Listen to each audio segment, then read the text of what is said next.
It is your prisonplanet.tv memberships that fund so much of what we do here on this operation.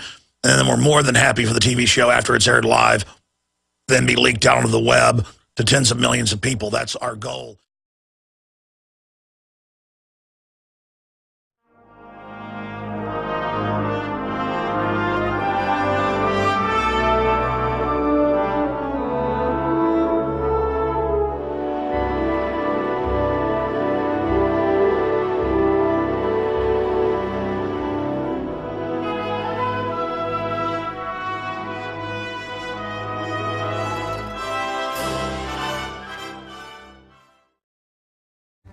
Get ready. Kickoff just took place. We are live. It is Wednesday, the 15th day of August, 2012. I am Alex Jones, your host, and we are going to be here for the next 3 hours. And guess who's coming on today? John Rocker. He's a writer for WorldNet Daily. You know him as a former top professional baseball player plagued by scandal. And when I was up covering Bilderberg a few months ago in Virginia, I'd already been following his writing that I thought sounded like a cogent, intelligent person compared to the way the media had construed and twisted and exaggerated what he'd said. And they said, really? Well, it's funny you notice his writing because he's a listener of yours and would love to come on the show. So John Rocker, I guess is probably tuning in right now, he's going to be joining us for his maiden visit with us, and we'll talk about what he really stands for, not what the media has said John Rocker stands for. I got a copy of his book around here. They gave me one. I read it. It was pretty darn good. So we're going to be talking about that as well. JohnRocker.net is his website. I, of course, am Alex Jones of Infowars.com. So retired American Major League Baseball relief pitcher. Played for the Atlanta Braves, Cleveland Indians, Texas Rangers, Tampa Bay Devil Rays, as well as Long Island Ducks. The Independent Atlantic League of Professional Baseball through left-handed and batted right-handed. He'll be joining us today to talk about, well, he said, what do you want to talk about? He said, I want to talk about the TSA. And boy, there's a lot of news on that front, so we'll be discussing it. That said, then we have a special guest, hadn't been on in a while, but backed by popular demand, talk show host and compounding pharmacist Ben Fuchs. And I do not intend to belabor a bunch of longevity products that I believe are the best that are available at InfoWarsTeam.com. He is going to join us, and we've done research for this interview. I have done research because I listen to his show some that comes on right before mine on GCN, GCNlive.com. And is syndicated, getting on a lot of stations. And I heard him the other day just going through all the vitamins and minerals and reading what scientists admit it causes if you have a deficiency. Pancreas going out, diabetes, cancer, skin problems, hair falling out. I mean, just all of it. We're going to go through a blitzkrieg in the third hour. I mean, I'm going to just sit here like I did with Tarpley last night for an hour and 30 minutes. He talked about 70% of the time and just let him roll with the info on the economy and more. Well, that video's up at prisonplanet.tv right now. But the point is, I'm going to try to just sit back and have him rapid fire roll through this because I want to know more, and I know you want to know more. And I want to ask him questions like, LA Times, no yolk, eating the whole egg as dangerous as smoking. See, it sounds reasonable to ban smoking or put incredible taxes on it, but the globalists don't care about us. They push illegal, corrupt drugs on us, dangerous drugs, vaccines, but they get something like smoking, the UN said 30 years ago. They would globally standardize a demonization campaign, and I understand why. It's really bad for you, especially the additives, and then set the precedent. Just like the precedent with toilets or light bulbs, and then pretty soon there's home inspectors in your house, and pretty soon you can't have dust in the barn, so they shut down the family farm. You know, child labor laws sound good until they ban you having your 10-year-old carry out the garbage, which they've done in areas of Europe, and your kids divorce you because the state tells them to on television. So this is what's going on, the breakup of the family. There's all these big moves to outright ban cigarettes. You'll just make a black market. Or bring it to the point of where a package is $20. They want this controlled because they want to start, it's already started in New York, outright bans of large 16-ounce and above drinks and things, and salt and all the rest of it, $2,000 fines if you put salt in food. I'm not joking. This is the control freak model. It's not because the nanny state loves you. They want to control you. Next is going to be eggs. And all the cashless society, face scanning to buy and sell, will mark what you're eating. You'll be given a surcharge for it. That's the plan. It's coming, just like black boxes in your cars. Big news coming up. Well, strap yourselves in, my friends, for this Wednesday, the 15th day of August 2012 broadcast. Controversial figure, WorldNet Daily writer, retired professional baseball player, author, John Rocker is going to be joining us to talk about the TSA and more in the second hour today. And a guest that's back with popular demand. We're going to race through different vitamin and mineral deficiencies, just covering the waterfront, and why so many diseases are exploding off the charts, and why the medical system doesn't want you to know that it is being caused by mainly mineral and vitamin and trace element deficiencies. So that's in the third hour today with compounding pharmacist Ben Fuchs, and I do intend to also try to take some phone calls. The time will race through with both of those guests, obviously. That said, Paul Watson is working on a story that is going to break in the next 15 to 20 minutes at prisonplanet.com and Infowars.com. If you go to thedrudgereport.com right now, two of our stories are top stories. One of them was the top story yesterday, has now gone down the left-hand side. The other is the top story on the right-hand side. Now Social Security Administration to purchase 174,000 rounds of bullets, of ammo. That is an Infowars.com Paul Joseph Watson article. Now, Paul is hot on the case of this. Last year, it was 250 million rounds of 40 cal alone. This year, 5 months ago, 450 million rounds made big news. Now, last Friday, and we noticed it Sunday, did an article Monday that again went national because Drudge linked to it. They purchased 750 million rounds. Then it came out the National Weather Service, per office, was ordering 15,000 to 25,000 per office. We're talking basically every major city has got a National Weather Service in it. Now, this morning, because these orders are coming in so fast on top of the 1.4 billion in less than 12 months. It was, the 250 million round purchase was made in September of last year, so 11 months ago. 250 mil, 450 mil, 750 mil. And now they're breaking the orders up in 200,000, 300,000, 174,000. Now they're flooding in. And guess what happened? This is breaking in the next 20 minutes. Homeland Security illegally, with new purchase orders yesterday, because they know under federal law, unless mandated by Congress and the National Security Council in consultation with the National Security Committee, in the House of Representatives and the Senate, if they don't have authorization and a mandate from Congress, they cannot classify something. Homeland Security has now blacked out new orders for more ammo on top of the 1.4 bill that went out yesterday. Watson is in there every morning. He's working at 2 a.m. our time because he's in England 6 hours ahead of Central. So when I'm sawing logs at 6 a.m., Watson's already up. And they have now blacked it out in the purchase orders. You can go into the federal government websites. By law, they have to list the open contracts there. It's not classified. In fact, it's not even listed restricted. And it lists that they put these bids out and that they're making these purchases, and they blacked it out. And ladies and gentlemen, he's got screenshots of it all. It's so ham-fisted that they didn't run it through a machine that blacked it out like the CIA. They used black markers. We blew it up. You can read what it is. They can't. These lazy people are too out of control, criminal-wise, to even black it out. By the way, it's illegal. And I looked it up. Watson's adding that to his article. We had a consultation, a little talk before I went live on air today. And I went and looked it up from my memory. It's not a congressional mandate. That's why it's put on that public bid process. That's why it's listed. They have illegally blacked this out. Now, don't expect Congress to take them to the woodshed for it. But Watson has now found some of these national endowment groups for democracy and others connected to these ammo purchases, and now we know why they're getting so many.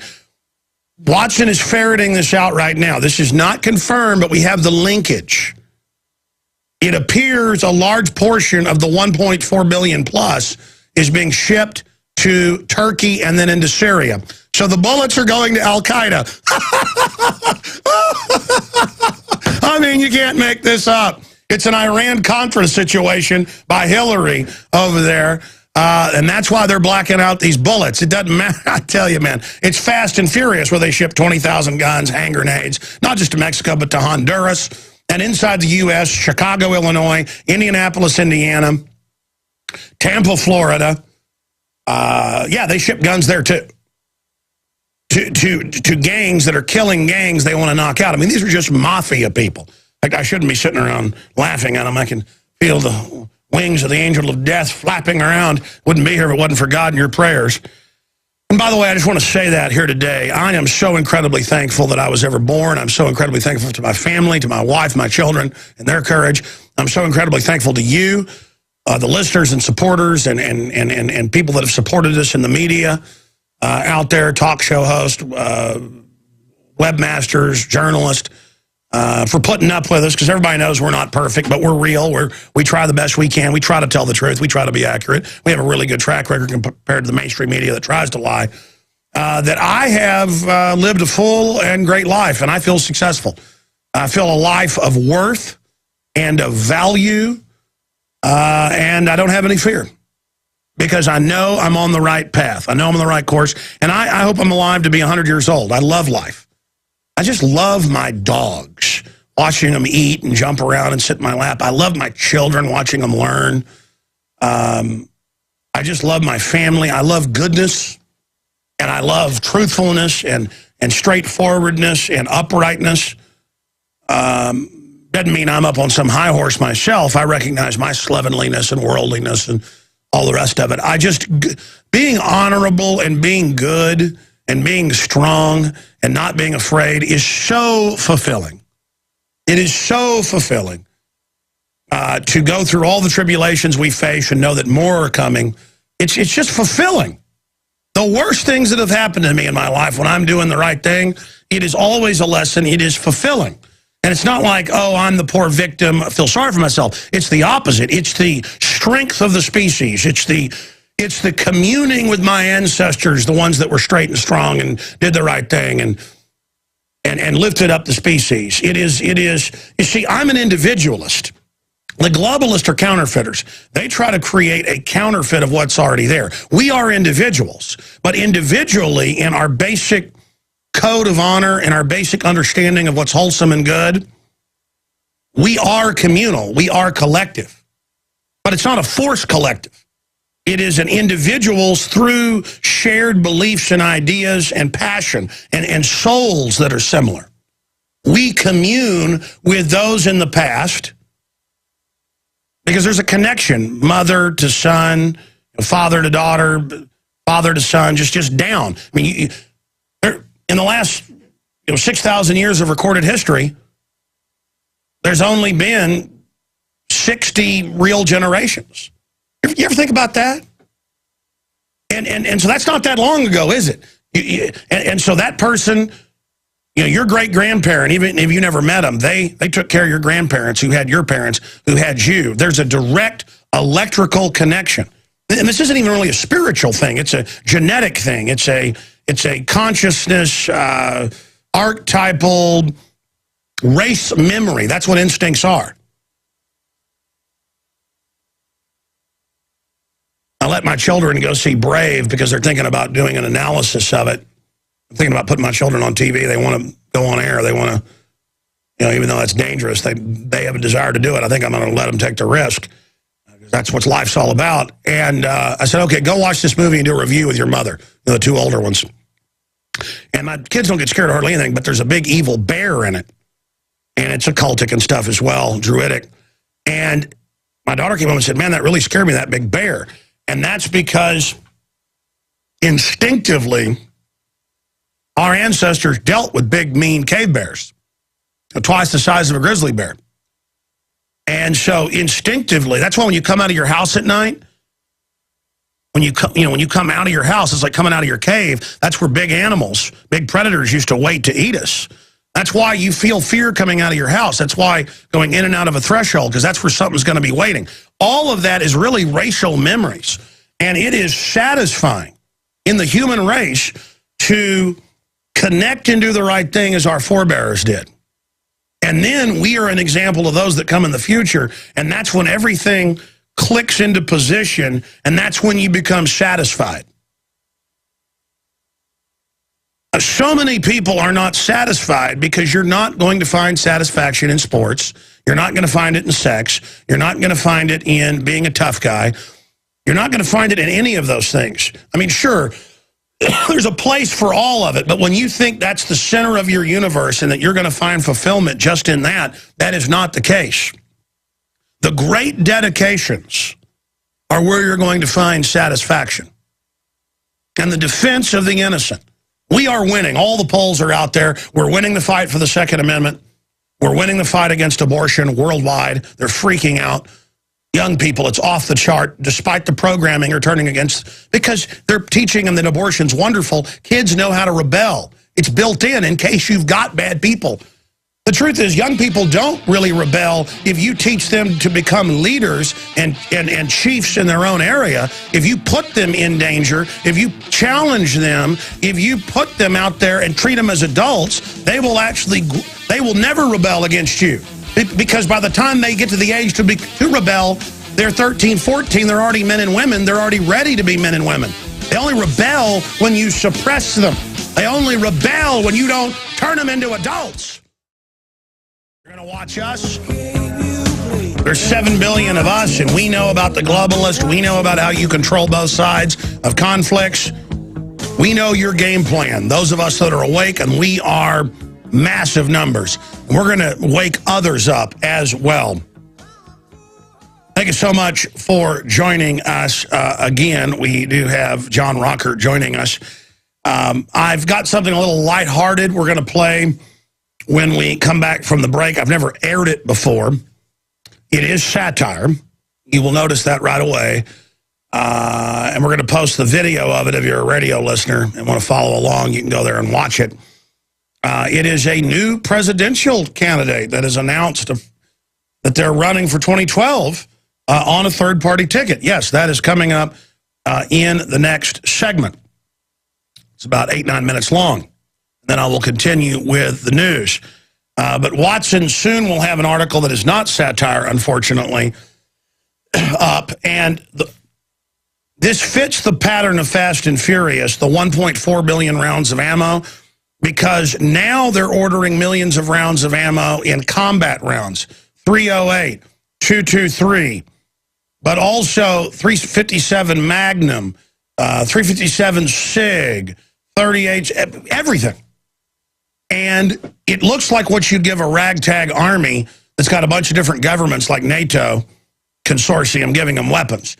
And again, Watson is ferreting into that. I hope other journalists look into it. His new article coming out just deals with, they're now blacking it out. On top of the 1.4 billion and change bullets of the last year, or 11 months to be technical, 1 billion this year, 250 mil and 750 mil, one bill, 1 billion bullets bought. Now they're buying a bunch of others.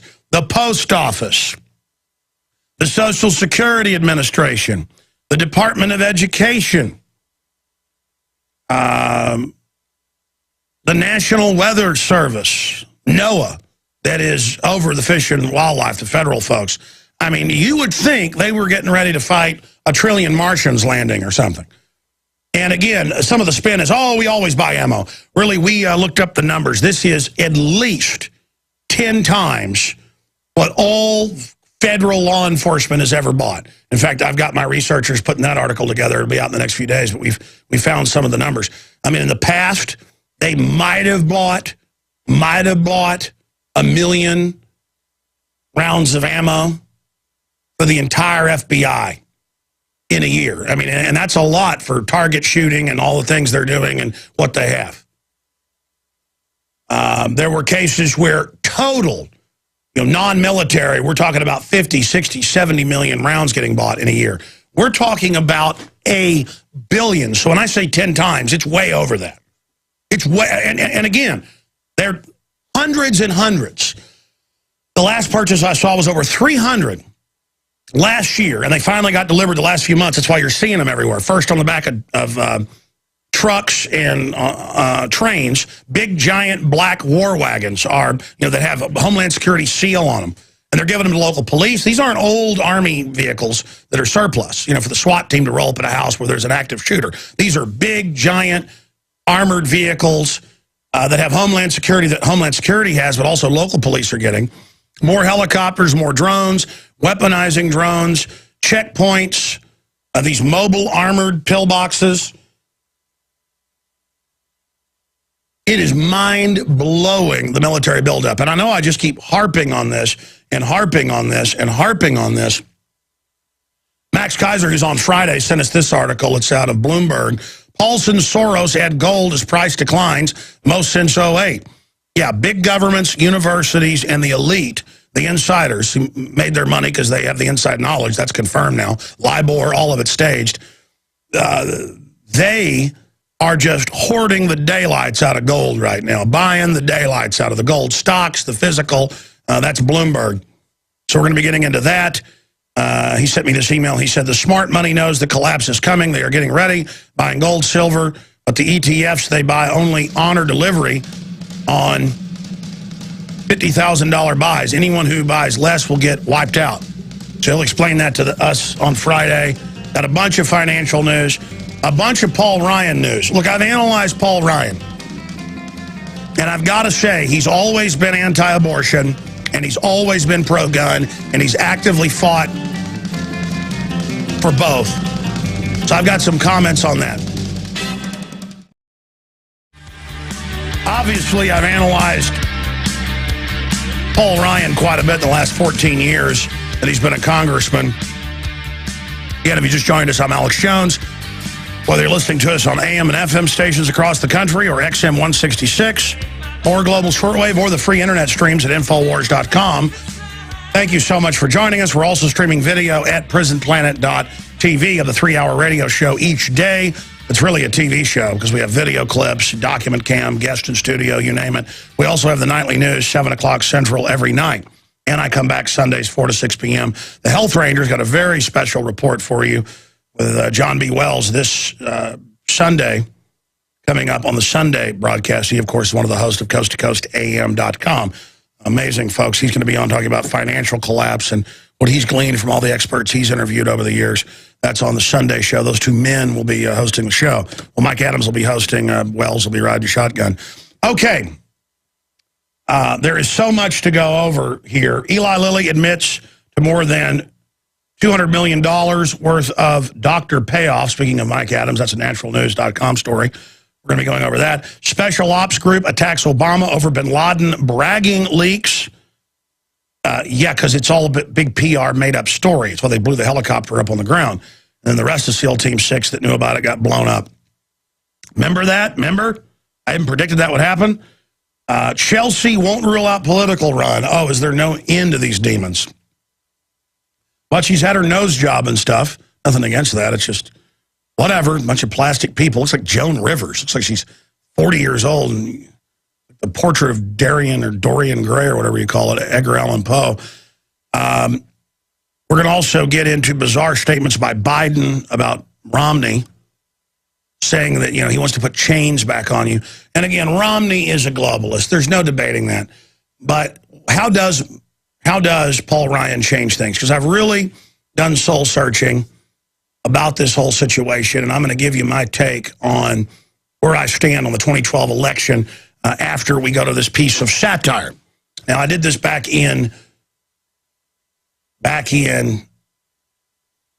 January of this year, about 7 months ago, and we did it teleprompter free. This wasn't written. When we did this comedy piece, people comment, oh, it's pretty funny. Alex, you need better writers. There aren't writers here other than news article writers. By the way, we're waiting on Watson's article that should go up any minute. Not the Social Security Administration to purchase 174,000 rounds of hollow point bullets. That's the top story at drudgereport.com right now. And that is big news. And not the National Weather Service doing the same thing. No, now they're blacking out new purchases and they're of all different types. So this is either for a foreign army. This is either for Mexico to destabilize things, which they also shipped ammo down there. It's for something clandestine. This is even more than they need for an all-out civil war of the American people. Or maybe it is to bankrupt smaller shops and people who cannot get all this ammo now and who can't sell ammo. I mean, it's not that just the price is too high to buy. You can't get most of it. And now they're buying all the calibers. So Watson's found some connections to shipping this to Al-Qaeda. We're going to get into that as soon as his article goes up. It should go up any minute. Any minute. He's also going to post this video, this satire video, if you didn't see it, because I never played it on air. And it gets pretty funny towards the end. But why am I airing this now on the radio? I didn't air it before. I aired it on TV. Again, we shot it where I interviewed myself as Cobra Commander. It's a joke. And, then we edited it right before the nightly news and put it on. So we did all of this in about an hour. I got in a Cobra Commander outfit, did my bit, did questions to myself on the screen, and then put it on air. So and I want to do more of this. It's why we've hired 6 reporters that are now making their way down here, and more video editors and stuff with all the capital you've helped us accrue. Because I want to do serious stuff. I want to get back to making films. I want to get back to more, reporting around the country, and I want to do satire. Because let me tell you, our satire pieces have, and our social commentary pieces and our pieces on media, we're going to do more of that. That's what's really reaching a wider audience. Because our government acts like Cobra Commander, a fictional bad guy. Torturing, setting people up, shipping arms around to destabilize things. So why not have Cobra Commander run? I mean, we don't know who Obama really is. We don't know who Cobra Commander is. He's got all these different names and rumors about who he is. So here is my little satire piece, and then we will come back with Watson's article that I'm told is going up any minute at prisonplanet.com and Infowars.com. This is big now that they're blacking out how much ammo they're getting after $1.4 billion. And again, they don't have authorization to do that. This is supposed to be public. You have to get authorization from Congress to classify something. They have to give a mandate. So this is a big deal. I mean, they'll just start classifying everything. They classified how much radiation comes out of the scanners. Turns out it's enough to kill you over time. Doctors are saying that. So here is my interview with, well, a humanitarian Cobra Commander. We're now joined by humanitarian and overall trendy Cobra Commander. He is an international terrorist, a dictator over third world countries. He's involved in bioweapons, weapon sales. And now in the modern America and modern world where torture, secret arrest, TSA, groping your children's genitals is what the good guys do, I thought we'd have him on. I know the media reaches out to Cobra Commander or Cobra leader quite often, and he refuses to come on. But he has agreed to do this interview because he has a big announcement tonight to make to the people that live in this 1984 society. And again, if you're not with the Cobra leader or Mr. Cobra, then you're not a modern trendy. So I want to thank him for joining us this evening. Mr. Cobra and associate, I guess minion, kind of like North Korea, thank you for joining us, Mr. Cobra leader. You pathetic little worm. How dare you call me Mr. Cobra?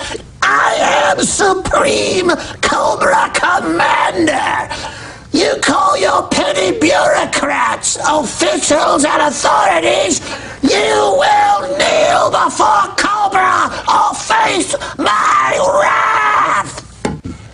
You pathetic little worm. How dare you call me Mr. Cobra? Your Supreme Excellency, Your Graciousness, Your Royal Highness, Cobra Commander, I should give you the same attention that other mass murderers get who run empires, like the Queen of England, Queen Elizabeth II. I apologize. The corporate media for a long time has wondered who you actually are, and since I got your title wrong, will you please tell us who you are, sir? Because tyranny is so trendy right now. Why not reveal yourself, your lordship? None of your pathetic business, worm. Submit to me. Even this gentleman here to my left is a servant of Cobra. For decades you've known him as the real Cobra Commander. Only now am I letting you pathetic people know that it is I, the true Cobra Commander, who have ruled from behind the scenes. Oh, man. And I always liked the Bill of Rights and Constitution and due process. It is so cool. You just are talking down to me. Now I know how other Americans feel. We like being slaves. Thank you, sir. Oh, I've got so many other questions. Thank you for giving us this big, gracious interview. Miss Napolitano, I'm sorry to reveal your identity. I mean, forget that. Cobra Commander, why are you agreeing to this interview? You said you had some special announcement for us. Please tell us what that is, sir. I am the leader. I am Cobra Commander. I have agreed to this interview so that you might know that I have decided to go public and to have a public stock offering in Cobra Global Enterprises. I intend to issue my own fiat currency, but before I do that, I intend to sue Homeland Security for copyright and trademark infringement. Black uniforms, ski mask, checkpoints, black armored tanks on the streets, preemptive war, torture, wireless wiretapping. Total tyranny is the new freedom that Cobra has taught the world, and now Joe and the Pentagon have stolen my plan and hired Al-Qaeda to carry out their operations in Libya, which they formerly did for me. Now, clearly, America and the rest of the system has realized that I am the true visionary. And so I now announce to you and the world the greatest moment in the history of Cobra! I will now sit for president and run on the Republican Party ticket against that plagiar of Barack Obama that's stolen so many of my ideas. Clearly an America that loves indefinite detention and the NDAA and torture and secret arrest is ready to be ruled by a true tyrant. I was a snake and an oppressor before it was cool. Hail Cobra! Cobra! I am running for president of the United States, and from America I will continue the policy of global corporate war against the third world, death and destruction, forced inoculations. Hail Cobra! Well, you're obviously keeping us safe from terrorists. I just only have a few more questions. Your supreme helperness is officialness is authority, it is powerful government. I know that you are a humanitarian and care about the population. What about climate change? What about carbon taxes that are being implemented? Where does Cobra as an organization stand on that, sir? As your future president, I agree with Al Gore. To be able to breathe or engage in any activity, you will pay not Gore, but me or Supreme Leader money to breathe. If you want to engage in any activity, you will get permission from Cobra. And I now have a giant Homeland Security bureaucracy and police wearing Cobra uniforms who are ready to strike fear into the slaves who will implement this system. So the answer, you pathetic worm, is yes, I will allow you to live if you pay me to breathe. Al Gore has served us well. What's your electoral strategy? How do you think you're going to be elected? Cobra is always confident. Not only do the American people clearly love my style of leadership, but if they are woken up by traitors against evil, like Ron Paul, I will simply implement the electronic voting machines, and the gullible sheeple will buy it all! Hail Cobra! closing, your worshipfulness, what is the essence of what you want to impart to all the people that want to live under authoritarian rule? And remember one more thing, you pathetic little worm, and all of your viewers. You belong to me. Tyranny is freedom. The freedom for psychopaths like me and the armies of millions that serve me is the future. Resistance to Cobra is unstoppable. Because I'm keeping you safe from Al-Qaeda. Get me Bin Laden in here for orders. Get the CIA on the phone now and have them hail Cobra. Well, that's our interview with Cobra Commander, and I'm going to be honest with you. I, in the past, thought the people like Cobra Commander were bad, but I'm a patriot. And now the government says torturing children in Iraq, secretly arresting Americans is good. Putting cancer viruses and vaccines is good. And so, really, people like Cobra Commander are the good people. Like in the Bible, Judas is a good guy. Barabbas is good. Jesus is bad. And, of course, very dark satire there to illustrate how evil we've gotten, ladies and gentlemen. That the people say, give us Barabbas. Give us Obama. I'm going to get into Paul Ryan and my take on that here in just a moment when we come back from break. And I'm going to get into some other geopolitical news ahead of John Rocker, WorldNet Daily writer, and, of course, a controversial and famous baseball player joining us. We do have the article. It's now up at Infowars.com. We're going to get to that in a moment. DHS classifies ammo purchase following controversy. Yeah, DHS classifies new ammo purchases. I would just add that headline as editor live here on the air. DHS classifies new ammo purchases. New ammo purchases following controversy. Great job, Watson. I tell you, what a powerhouse writer and researcher. We're going to be getting into that. This is a big scandal. If people know what they're looking at, we'll cover that in a moment. First off, I want to make two announcements here. We are now carrying discounted the entire line of incredible interviewed products that were born right here in Austin. These are the best green superfoods out there. They've also got great coffee. They've also got these medicine chests of essential oils that are the purest proprietary quality.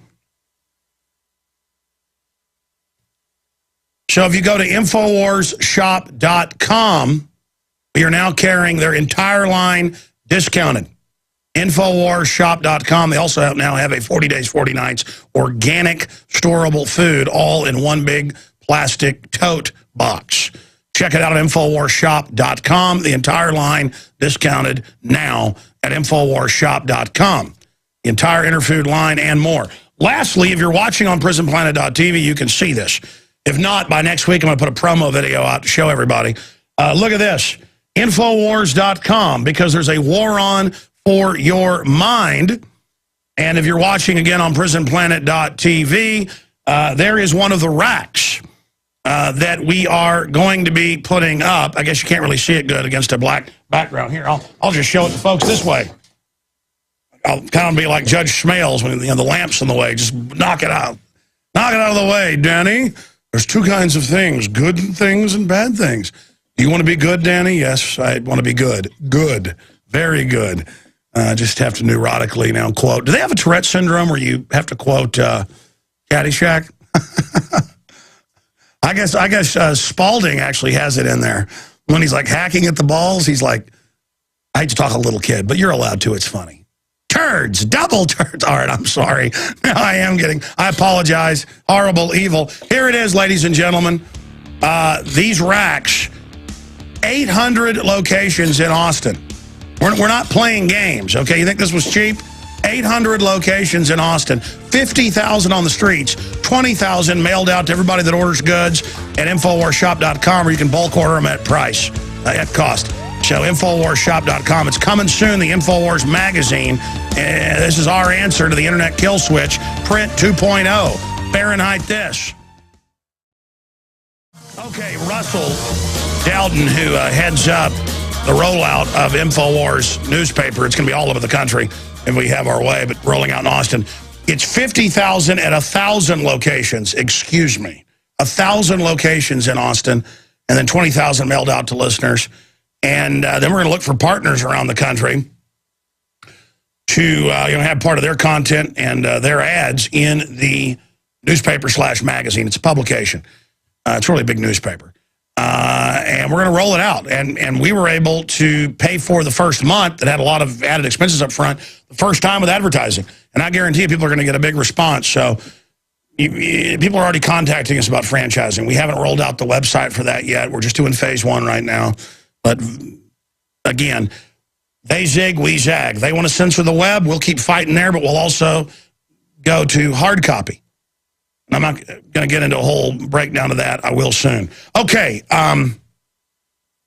This story is too big. I'll have to bring this up with Mr. Rocker when he's on, and then more in the third hour because we're running out of time right now.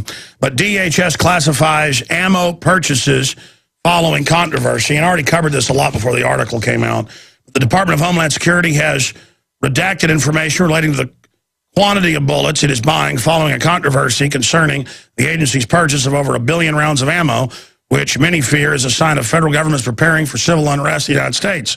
Despite the fact that documents are only supposed to be redacted if authorized by Congress or for national security reasons, a solicitation posted on the Fed Biz Ops website yesterday concerning ammunition purchased by the DHS on behalf of Immigration and Customs Enforcement, which they used under Rex 84, really for the American people, ICE, contains numerous blacked out sections. We know Border Patrol was involved helping arm the Mexicans under Obama's orders. Wonder if that's part of that. Is this Fast and Furious? Probably. The classified portions of the document include references to the amount of 223 and 223 64-grain ammunition being purchased. And it just goes on. So now they're doing that, and he goes through the rest of it. I'll talk about this more tomorrow, but I really want to do the right thing in soul searching. I cannot vote for Mitt Romney. I know he's been for abortion, gun bans, open borders, carbon taxes, globalism, tax-exempt garbage, all of it. He's fake. But Paul Ryan has got a lot of issues. No Child Left Behind, NDAA, Patriot Act, banker bailouts. And I don't get into lesser of two evils here.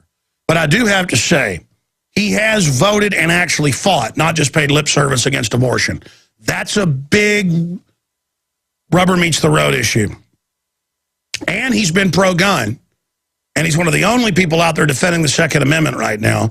When you've got the Republican leadership, Bill Kristol, well, you name it, Bill O'Reilly, Rupert Murdoch, the list goes, Michael Savage saying, yeah, we don't need semi-autos, ban them.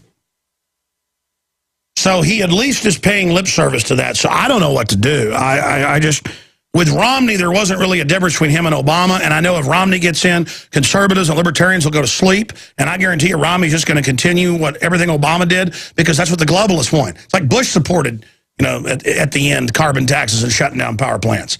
It's not about the environment. It's about big companies shutting down their competition. But if I then don't at least admit that Paul Ryan's better than Obama, even though he'd be VP, then it's almost, I'm like not saying he's good on abortion and guns. So I'm rarely, I'm a good talk show host because I'm decisive. I believe what I believe, I think about it, and that's it. But on this, I'm just sharing with you my own personal, thoughts, because I don't want to just be pig-headed and sit here and attack Ryan when he's got some good attributes. What do you think? Let me know at Twitter, Real Alex Jones. The globalists buying 1,400,000,000 rounds plus of ammo the last 11 months, 1 billion plus of it this year alone, the last 7-8 months, is a sign of their abject panic and fear. It's a sign of the tyrants wanting to mass their weapons against us. But more and more, the way this ammo is being bought, all the different calibers, and the way it's connected to the State Department and other groups and other agencies, and the way it's being sent to all these places on the East Coast, I think they're fencing this stuff out to the Al-Qaeda rebels. And Watson says he's ferreted into some info that suggests that. But all I know is they did Fast and Furious. They're capable of doing anything. We know they're arming Al-Qaeda. Is this part of it? DHS classifies new ammo purchase following controversy. That's up at Infowars.com. Also, Arkansas police released suicide reenactment video of handcuffed man who shot himself in the head. Social Security Administration to purchase 174,000 rounds of hollow point bullets. The U.S. government coming war of the American people, Mike Adams. The Roman-style collapse of Western civilization. If I have time, I'm going to play that. Maybe when Mr. Rocker leaves us coming up after this next segment. Great little 5-minute report by Watson on that, dealing with our article yesterday, Rome Burned, Will We? Lou Rockwell, government is far worse than the mafia. Mississippi River is a going dry, right out of Hank Williams Jr.'s anthem. The preacher man says it's the end of time, and the Mississippi River, she's a going dry. And continuing, well, we didn't pay Al Gore enough money, that's why that's happening. It's always gotten dry from time to time, or very small. Israel to demand guarantee Obama will attack Iran. That's not just Richard Silverstein's excellent article. Richard Silverstein, we also have articles in Israel saying that's where everything's going. I mean, this is scary times, to say the least. That is all coming up. But let's look at this top story ahead of John Rocker joining us. DHS classifies ammo purchase following controversy. And again, they just can't do that because this isn't mandated to be classified. That's why they're supposed to put it out for public bid and show what it's for. Despite the fact that documents are only supposed to be redacted if authorized by Congress for national security reasons, a solicitation posted on the FedBiz Ops website yesterday concerning ammunition purchases made by DHS, that's the Foreign Banker Absorption Army, on behalf of Immigration and Customs Enforcement, contains numerous blacked out sections dealing with 223 and other rounds. We have the image of it up there. The solicitation and the classified portions of the documents include references. The solicitation explains how the contract put out with the DHS to purchase the ammunition was not subject to full and open competition. No bid. A process justified by what DHS claims was an unusual and compelling urgency to acquire the bullets. So that means they can pay way above market to drive up the price. That's, and you notice some of these big globalist brokerage firms are buying up the ammo and gun companies. And now when DHS buys these, it drives up the price out of our reach. Oh, yeah, this is part of it, no doubt. Noting that there was a shortage of bullets, which is threatening a situation which could cause substantial safety issues for the government. Oh, yeah, if you don't have more than 1.4 billion rounds. Should law enforcement officials not be adequately armed? The Department of Homeland Security's decision to black out sections of the document, including the number of bullets being purchased, is likely to be related to a massive controversy, which has snowballed over the last few weeks. Yeah, we got 2 articles on Drudge right now with it, drudgereport.com. The last few weeks pertaining to concerns as to why the federal agency has purchased well over 1 billion rounds of bullets over the last 6 months alone. Yeah, it's over 1.4 billion in the last year.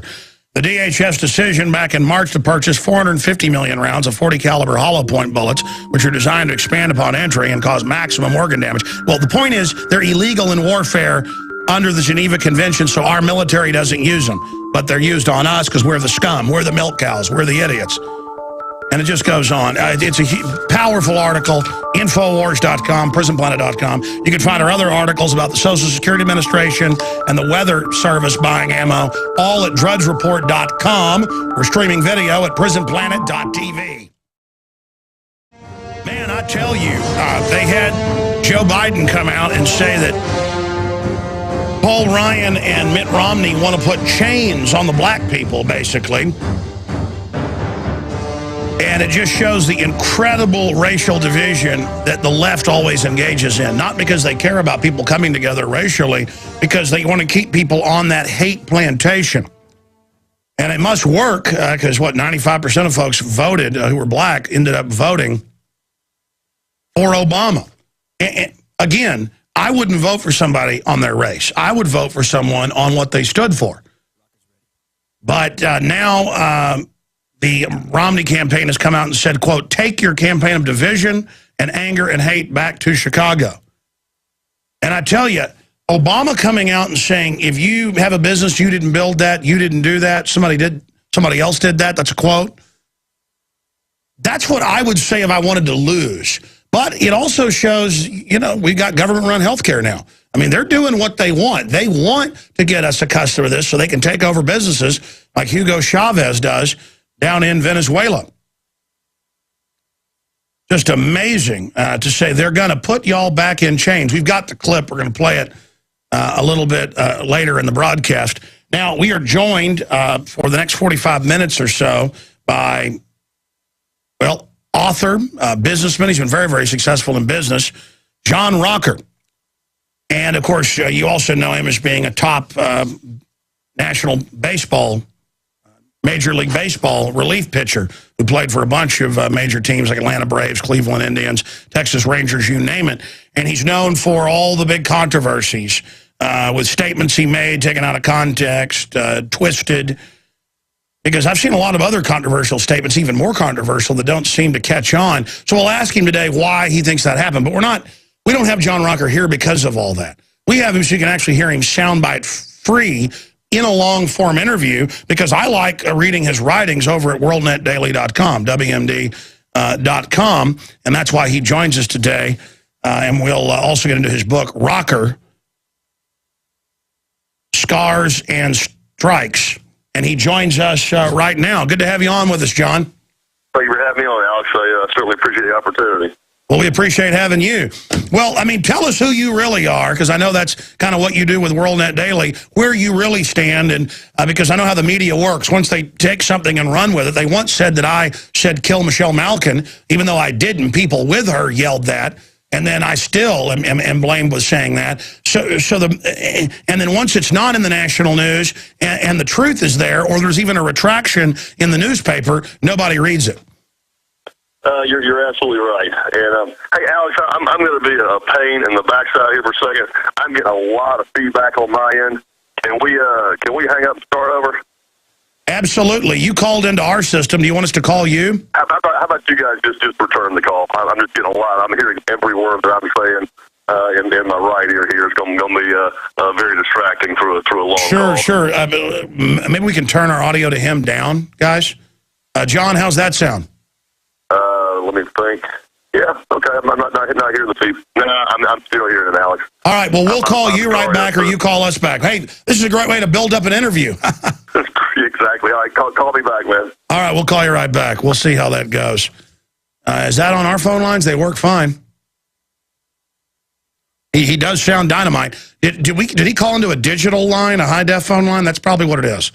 Which is great. You know, we try to give you high-def phone lines here in talk radio, and most talk radio national shows don't even do that. We use high-def connections when the person has them, but sometimes there's problems, and we use Skype, audio Skype, when they don't want to do video because the quality is better. I don't know why. I go on a lot of great national shows, and they don't ever do that. I'm like, hey, we have digital phone lines. Hey, we have audio Skype. Hey, we have, nope, regular phone line. And maybe they're right to not do that, because sometimes you do have the problems, especially when somebody calls in once the show is already in motion. So I hope to get him on the show, because I was up at WorldNet Daily headquarters, and they were telling me he was a listener. So I look forward to getting his take on the DHS and TSA was what he wanted to talk about here on the broadcast today. Spike Lee says Obama will do whatever he wants in second term. New Black Panthers to RNC. Our feet will be on your mother effing necks. Talk about being FBI funded. In Harvard essay, young Michelle Obama argued for race-based faculty hiring. Top Homeland Security official to leave after lewd conduct charges. One of Big Sis's special friends. So, special friends in that she reportedly was promoted without having any of the job requirements she needed. All you got to be is an anti-American jackboot, though, I thought, and have the TSA abuse everybody. Hey, John. I'm back, Alex. We'll try this again. How's it sound? Sorry for the interruption. Oh, it's fine. How's it sound now? It sounds much better. I don't know these landlines. You never know quite what's going on with them. That's okay. Hey, listen, good to have you here. Wow, where should we start? Tell us about what you've done out of baseball. I know you're very successful in business. I guess very successful is always I guess in the eye of the beholder. Always kind of a relative statement. I got into real estate. Really back probably in the late '90s when I first started playing. I did a lot of successful deals. So just kind of I guess sort of a silent investor. Shopping centers, multifamily deals, a few single family attached deals. I was fortunate enough, I guess, to kind of surround myself with some very influential people, some very knowledgeable people, some very experienced people. Obviously, 20, 30, sometimes 40 years my senior, that really gave me kind of a hard, fast, real-world education on real estate. I did my first real estate deal by myself, my first solo deal, actually while I was still playing, a little 70-lot deal up north of Atlanta. Did that, completed that back in 2004, begun it in 2002 when I was still with the Texas Rangers. I bought the dirt and we started designing and developing and things like that. Deal could have gone a little better. Didn't quite fall flat on its face, but it was really kind of hitting its stride when the market was kind of downsliding. Had to cut prices a decent bit. Dalton, Georgia, which is a little bit north of Atlanta, where Mohawk is, and Shaw has got about 20% unemployment now. So you can imagine how that affects real estate. But probably into that, started doing some bigger deals, single-family attached deals, multifamily deals. In that 2, 3, 4 year period of time from, say, '06 to '10, it was an absolute fist fight. You were basically just playing for the tie, working 12 hours a day kind of stuff. But, you were already pregnant. There was no choice but to have the kids. So, fought for those deals, got them done, got them built. The multifamily has done real well. The for sale product's not done so well. It's like I said, kind of basically playing for the tie. You're not really making a whole lot of money. If you just get out there with a shirt on your back, you're happy. Well, I had just read that you've been pretty successful in real estate. Why? And done well. I mean, I can't say that it's been all roses, but it certainly hasn't been all bad either. It's been in this market, if you're making any money, I would say you are very successful. You're right. Sure. Tell us about the book. I've read it. It's very interesting. And then the columns you're writing for WorldNet Daily. The book, it was just something that, a lot of stuff I just kind of needed to get off my chest, obviously, with what you talked about before we broke for a brief period of time a few minutes ago, just the gross misperception that media has, continued to hammer home for, better than a decade now, actually more than a decade now. Just kind of gotten tired of it. And, the old cliche, and I actually use this cliche in my book. The old cliche is don't ever fist fight or pick a fight with a guy who buys ink by the truckload.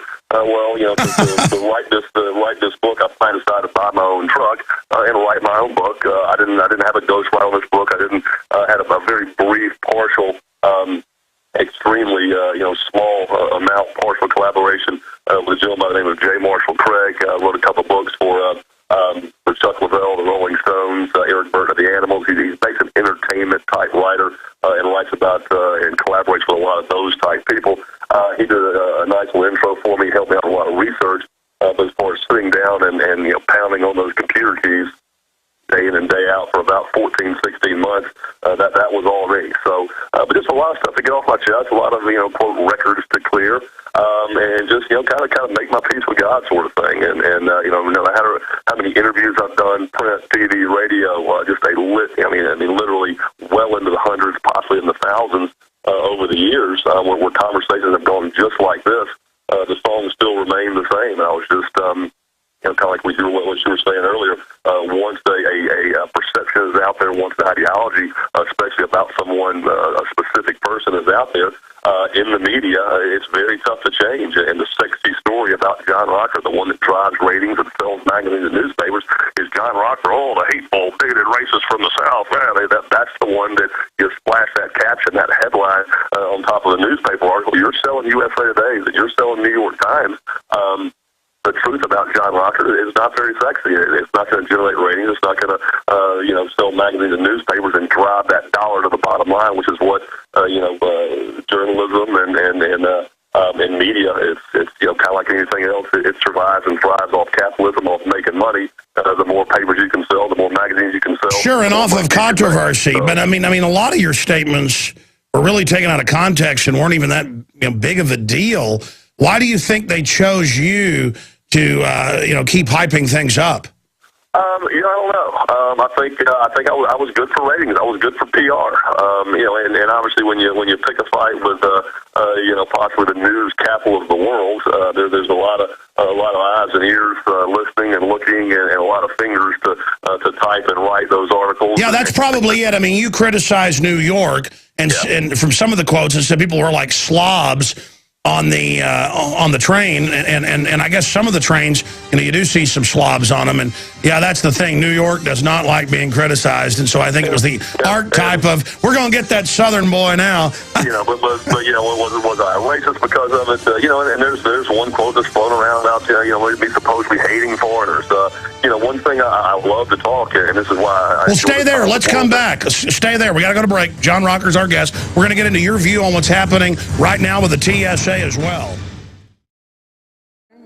Well, John Rocker, Scars and Strikes. Book's done very, very well. Here's the headline in the Huffington Post. John Rocker's new book, Scars and Strikes, aims to fix the former pitcher's public image. He's also writing for WorldNetDaily.com. He gets criticized because he says, hey, speak English. The illegals are running around putting Mexican flags on top of American flags or pulling them down and telling us we should speak only Spanish. In San Francisco, it was in MSNBC a few years ago, that the Hispanic kids can't wear American flags to school. They're told that's racist. So this has gotten so crazy now that if you're for our sovereignty, you're bad. And we'll cover that with him. I totally agree with him on that front, and he shouldn't be criticized for that. But it shows this out-of-control political correctness, how serious it's gotten. But you were wanting to make your point about immigrants as we went to break. That's why I raised that, John. We will, and like I said, we'll get into a little deeper with my whole Speak English campaign and kind of the nuances around that a little bit later. But in the one quote that I've been vilified for, low these 12, 13 years, was simply talking, immigration policy, benefits, detriments, illegal immigrants, things like that. And probably went on about a 20 or 30-minute conversation. I love talking politics. I love writing this weekly column for WorldNet Daily. They just give me carte blanche to write about kind of whatever. And a lot of the things I write about have political and social undertones and that kind of stuff. And I certainly enjoy doing that. It's one of my passions. But when you have a 30-minute conversation, like I said, about immigration policy, benefits, detriments, illegal immigration, how it's negative and possibly positive, for our society and for our culture.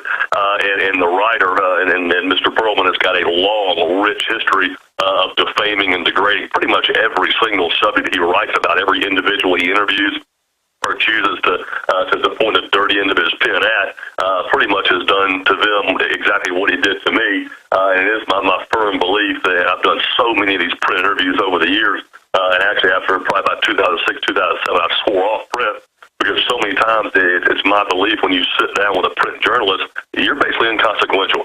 They know before they sit down with you what type of article they're going to write, how they're going to try to portray you in the article. You're a prop. You're a prop, so they can claim they did a real interview.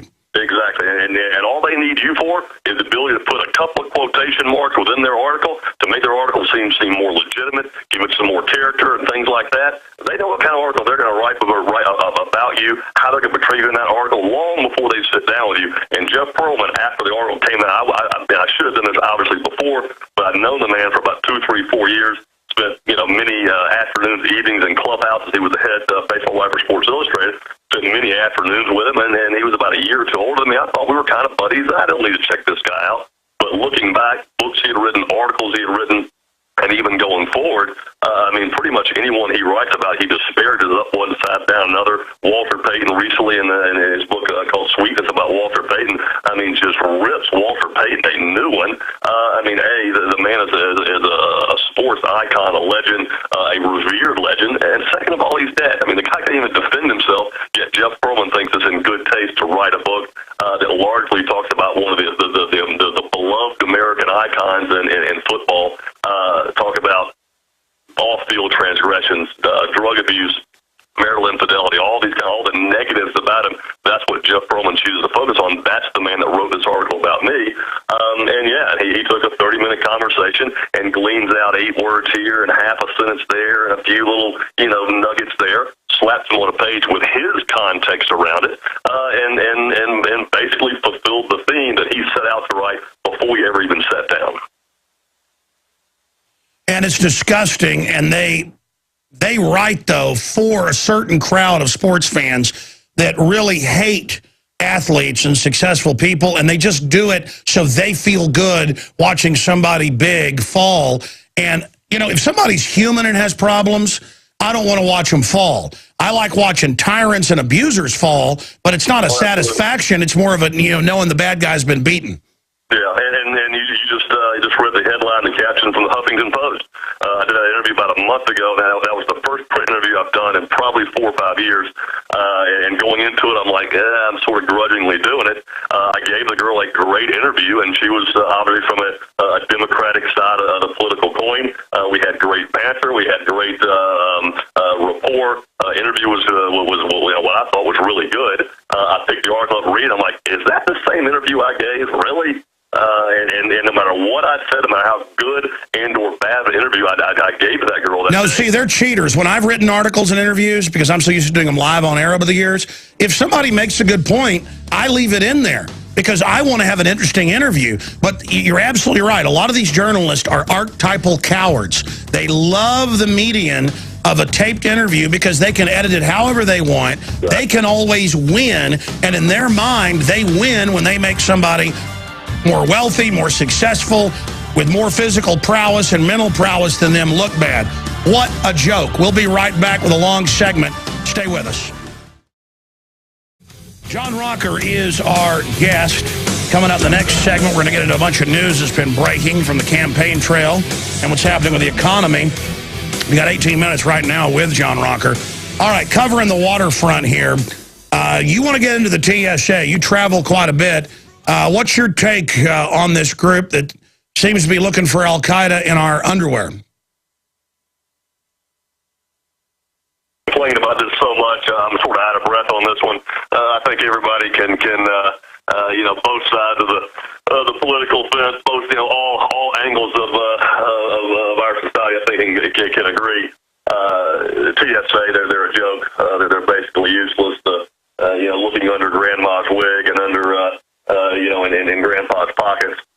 Obviously, that doesn't solve a whole lot. I don't feel a whole lot safer when I walk through the TSA lines. I see some of the people who are supposed to be protecting our countries and protecting our country, protecting our airways. Certainly not feel any safer. Looking at some of the folks that have been commissioned with that. I think we can all collectively agree on that. What will ever be done to improve upon the whole system and the whole concept there. Who knows? Privatizing it would probably be a start. Because certainly what they're doing, I don't think really offers a whole lot. I believe if I'm speaking incorrectly, please correct me. All the plots from the underwear bombers to the shoe bombers to whomever else out there have been uncovered by CIA and FBI. And investigations and things like that, or they've been caught in a TSA line. It's just a drastic hassle that basically weighs down everybody. Well, now the TSA is expanding out to the roads, the highways, the bridges, while they basically leave the borders wide open. I mean, it's amazing. What's your take on? Well, I mean, give us your view on that. Well, actually, I'm just hearing about that for the first time, but it is absolutely laughable to provide that much manpower to roads and bridges and things like that. When you just hit the nail on the head, the borders are wide open. Basically just a chain link fence that anybody can just pull right on through. That is absolutely laughable to spend that much energy, money, manpower to secure bridges, and obviously maybe that needs to be done. The Washington Bridge, the Lincoln Tunnel, things like that. Obviously, extremely traveled thoroughfares. You're talking about coming in and out of New York City. Definitely safety. Some kind of safety. Yeah, but you don't have feds who aren't even police doing it. And obviously cameras cameras and things can do that. The point is it's a giant power grab. What's your view on Fast and Furious? I mean, they've been caught shipping the guns into Mexico. They've been caught using it to blame the Second Amendment. Yeah, and it gets right down to one thing. If you're not doing anything, that you don't want the American people to know about, turn over the documents. I mean, how hard is it? I mean, executive privilege. We've been dancing around this issue for better than 6 months now. Stories seem to change on a weekly basis.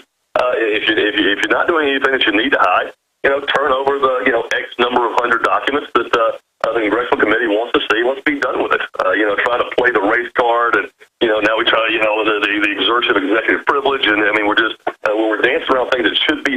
issues. If there's nothing to hide, let's see the documents. Let the American public know it. Let the congressional committee have their, their day in a hearing and say, okay, we've investigated. No harm, no foul. Wash our hands clean. Let's move on. This is a situation. If there wasn't anything that overtly wrong was going on, it could have been solved months ago. There obviously is something monumental that Eric Holder's trying to hide. Have you heard the quote from the vice president saying that if they vote for Paul Ryan and Mitt Romney, that they're going to have chains back on them? I heard that this morning. I was watching Fox News this morning and actually heard that. And you just every time you think you're making some headway, on the social side of the fence, race relations, mending of race relations, and unifying and becoming a more cohesive America moving forward, where we can look past these these differences in nationalities and skin pigmentation and things like that. Some boob comes up with a comment like that and just drives that nail home once again.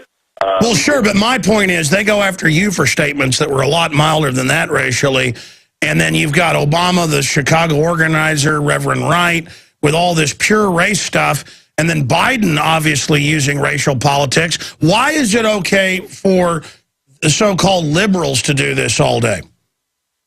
Well, when you have 80% of the media being of liberal mindset, and what you were just talking about, going into that way of I guess, racial rhetoric, you have 80% of the media who, let's face it, that's where we get, the large majority, 90% of our news and information comes from a media who is 80% liberal.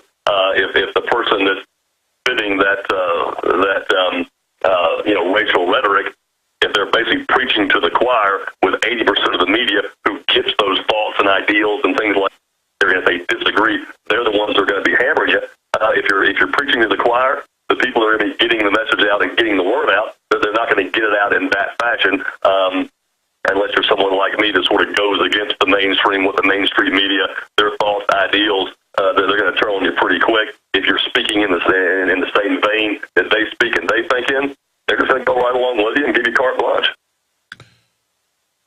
What is your take on Mitt Romney, shifting into another area? I mean, he has a very, globalist, big government type voting record as governor, and the policy supported restricting guns, open borders, helped write what became Obamacare, supported No Child Left Behind, supported carbon taxes, Al Gore type stuff.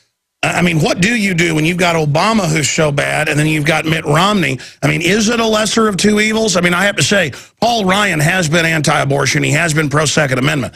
So that overall is a good thing. But then I get upset about the Republicans supporting Patriot Act and things that are really being used on the American people. I'm right there with you. And this is just one more situation, one more elective cycle that goes by. You're not necessarily voting for the candidate you like.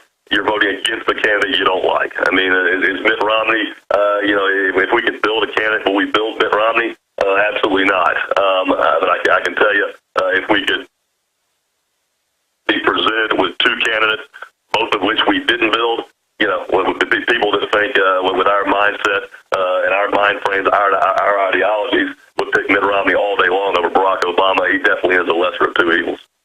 My only issue is if Obama was in again, I think this country would wake up so much it'd be over for that whole globalist, communist, fascist.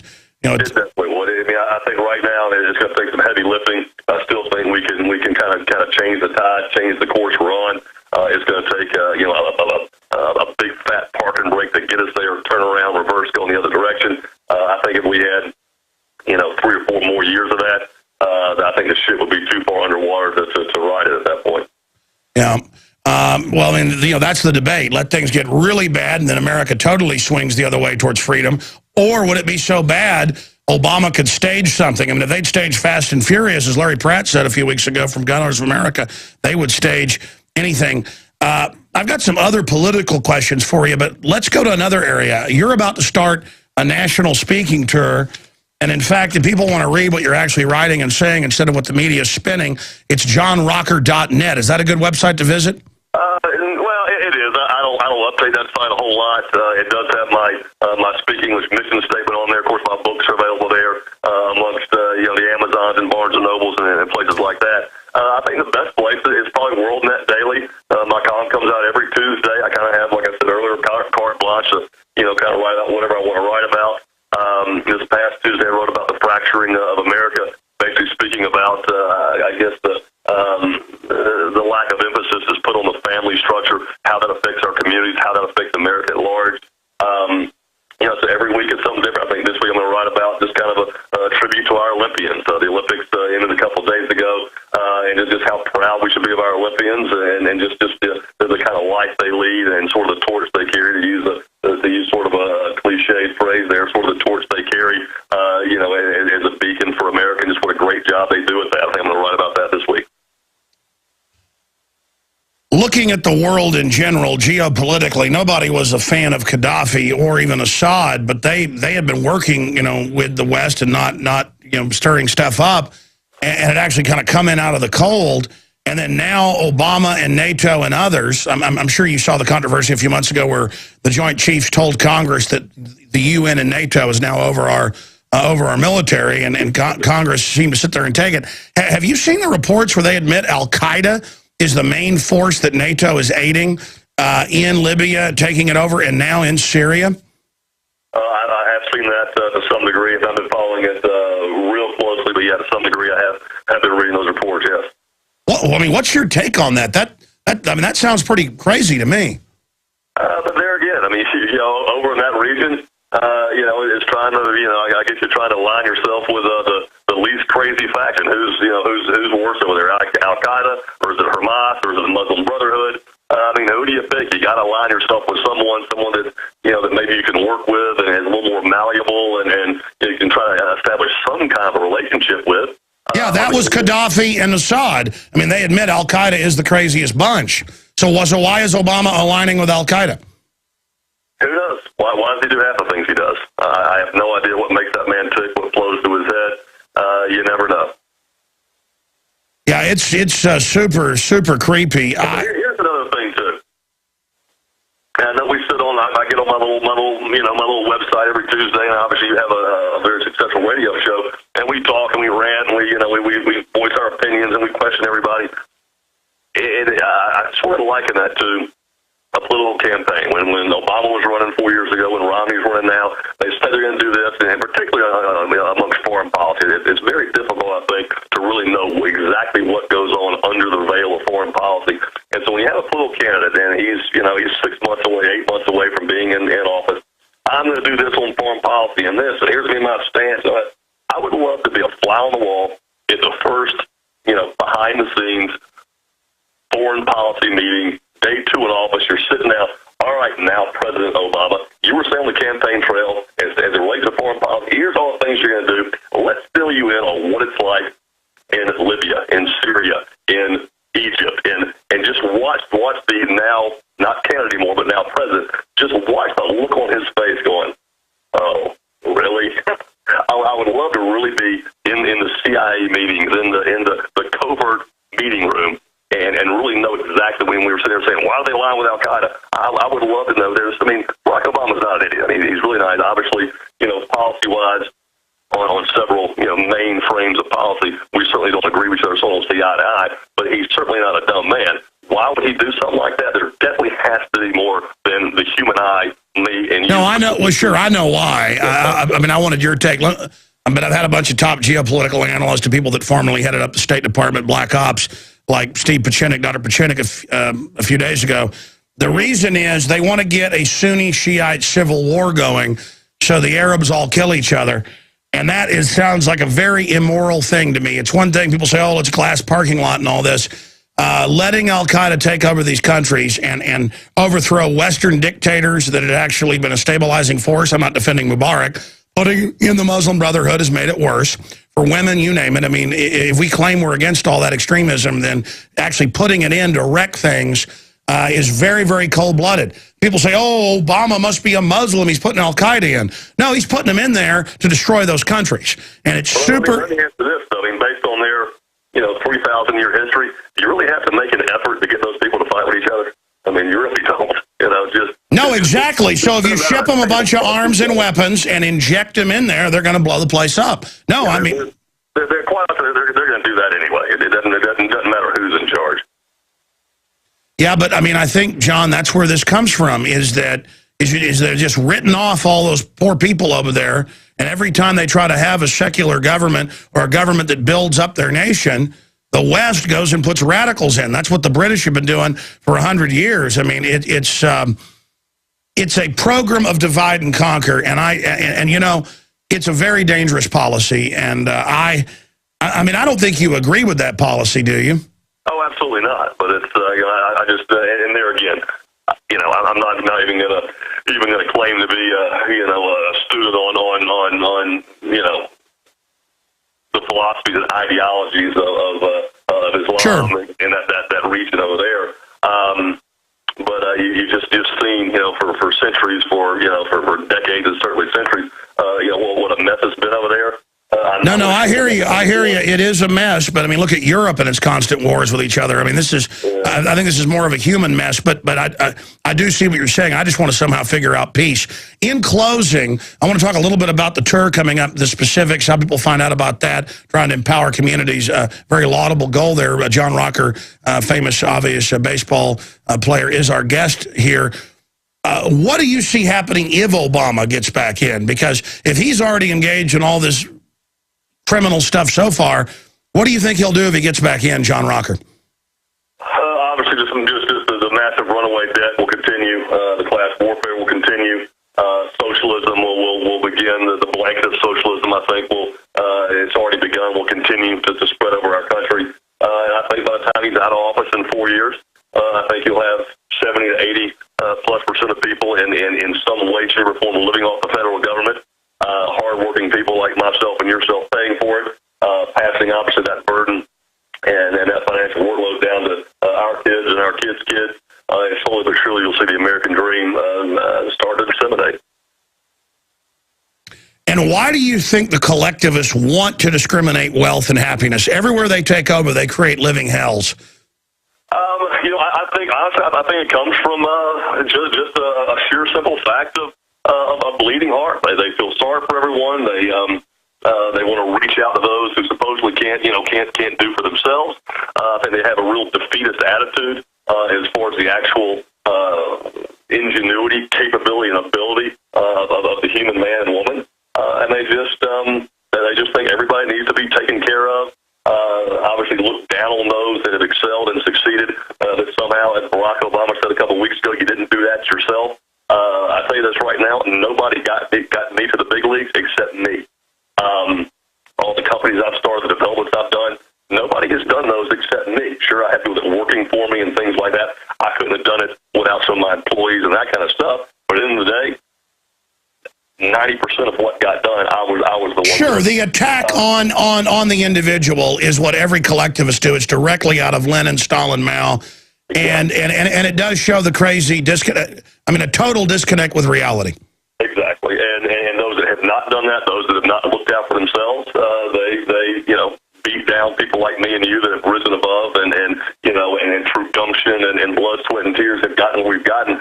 Somehow we've cheated. Somehow we've stepped on the little man, and we should start leaning down and picking up the little man, picking them up, because Lord knows they can't do it themselves. Well, absolutely they can do it themselves, but that philosophy does not resonate within the mind of some. Sure, they don't want the little guys to know they can reach up, so they've got to pull anybody who's successful down, and they're getting ready to try to take everything that producers have made, so they're telling the disenfranchised who they want to keep down that we're the bad guys. John Rocker, thank you so much for spending time with us. The book, Scars and Strikes, available everywhere. Thank you so much for the time. Thank you, Alex. I appreciate it. All right, we'll come back with more news. Stay with us. We are going to do a full hour breaking down every vitamin and mineral and what is admitted mainline medical science, what those deficiencies cause, what illnesses, what diseases. This is going to be incredibly informative because I've actually pre-planned this interview as a special presentation. So we'll do the full hour with pharmacist Ben Fuchs. I always call him Doc Fuchs because he knows so much. Compounding pharmacist of 20 years. He's going to be joining us. Remember a year and a half ago, Fukushima, and they told you there's no radiation, and it did later come out in mainstream news. They'd covered up the real level of radiation. including what's hitting the U.S., and their answer is more reactors. And again, I understand nuclear power could be a good source, but the companies won't run them safely. They won't store the waste safely. They won't go to new designs. They've got a bunch of 35, 40-year-old reactors that are rotting because the radiation eats through everything. They're rotting, the heat, the steam, the radiation, and they're going off. I mean, I saw a statistic, 91%. You can look this up. Just type in 90, say, actually the headline's 90. 90% of reactors are leaking. Of the 400 and something worldwide, it's right at 90, it's almost 91. If you round up, I think it's 90.7.